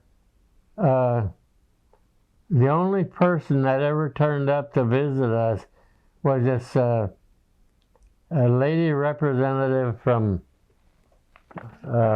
Connecticut or somewhere up there. I forget what her name was, but she came over to visit us, and that was in Italy, and she was I don't know what outfit she was with, a senator or a representative, and but but there was no entertainment that ever came, in direct contact with our group. I don't know if it's because we were too close to the front or what the circumstances were, but they didn't come anywhere near us. They were basically people that stayed behind the lines. Bob Hope never joined us, or any major visitor that way, but they did come to other places, and indirectly maybe we were connected some way. I don't know, but All right. Well, thank you. Arliss, you're next. Yeah, Dad, I was just wondering, it's sort of like what Brian asked, but in Germany, and you were stationed different places, did the people like on the farms and that, did they like you? Were they glad you were there, or? you mean when we moved into Germany or that? Yeah, what did the people around Germany think of you, even though you were like destroying? Well, I tell you, farmers weren't too happy with us because sometimes you'd go down, and since we had open season for anything, we would go down, and the Germans would load their hay wagons with ammunition and that under the hay pile on that hay wagon, in order to get anything to the front lines that they could. And so there's no doubt that occasionally one of our planes would go down, and even though it looked like a farmer, it might not be the farmer. And so we made the Germans pretty mad at us from that standpoint. But basically, there's no Germans that ever helped us out in the field or anything. Now, the Italians, when we were there, we could go into Rome.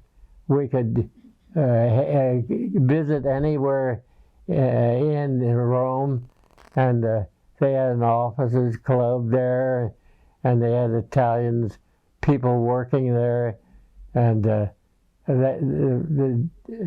Italians were basically friendly once we moved in there. Right. They gave us no problem, and that's about, it was a big help. You didn't have,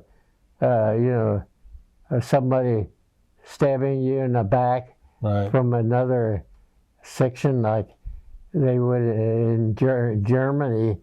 So that was one of the good things about the Italian people. Knowing what you've experienced from the war, what would you tell our generation and future generations? What was what? Knowing what you experienced during the war, what would you tell my generation and future generations? Oh, golly. Well, I don't know what I would tell them. I don't know. Be thankful for freedom. Yeah, well, I'm thankful for my freedom that you fought and everybody Well, fought.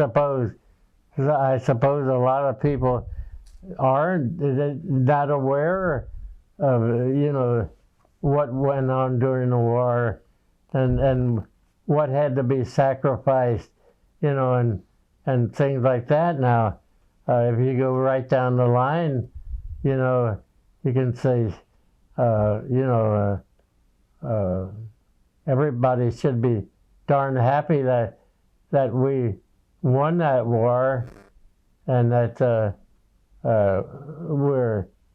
we can all be thankful that our leaders were such that, you know, they didn't control things then like they do now.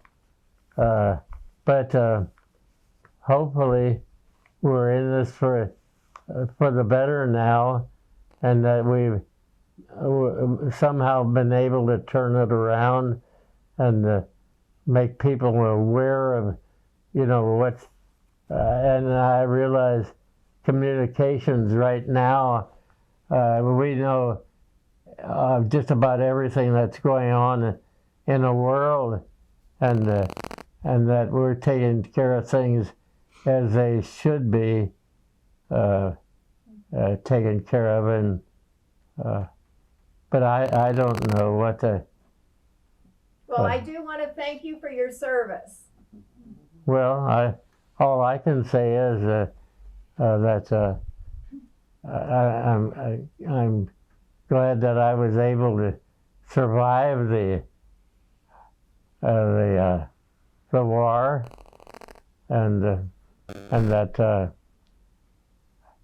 and when I think of what could have happened on several occasions, why I'm glad the things turned out as they did.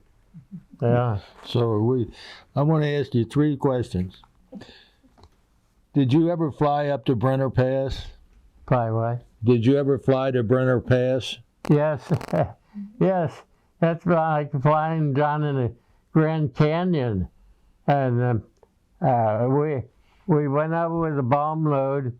We were supposed to bomb the Brenner Pass, hopefully to interrupt the highway between the mountains there, and so to do that we Tell us what Brenner Pass is. Well, Brenner Pass is like the Grand Canyon, What's it connect? except it connects Italy with southern Germany in some capacity. I don't know what you'd say it was, but the Brenner Pass has a river going through it, and a mountain, and a road cut into a mountain on both sides, and you go down into that Brenner Pass, and with cliffs on both sides, and it was like you pull out of it, you know, and I don't know that we ever. Did you bomb it? We bombed it, but when you have planes that close to a cliff on both wings, why, you're anxious to get out of the thing without hitting the walls. And so, you know, it's I don't know what, you don't turn your head to observe what's going on in other places. You're just anxious to get out of that hole, you might say. Mm-hmm. I don't know. Brian just told me we got about 14 minutes left. Okay. Were you at the Battle of the Bulge? Did you ever fly up there? We never went up there. We, Patton never got there. He was about to go up there, but he stayed down in the south, and that's when he prepared to cross the Rhine River. He was told by headquarters, don't cross the Rhine River until the British cross it first. Right. And so Patton knew what the orders were, so he prepared to get across that river before the British stood up above.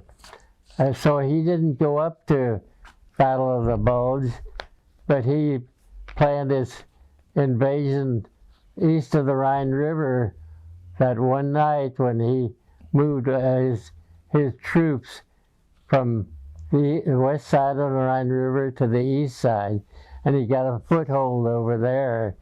And then after he got the foothold, we were able to shorten our routes to the targets, and we could fly into southern Germany almost free will, because we more or less controlled that area. And so. One last question. When you heard about the atomic bomb being dropped on the Japanese, what were your feelings then, and what are your feelings now? Well, you know, at the time, I didn't realize, you know, what the consequences might be of something like that. I didn't have any idea what was going to end the war, and so I had very little knowledge of that. But I guess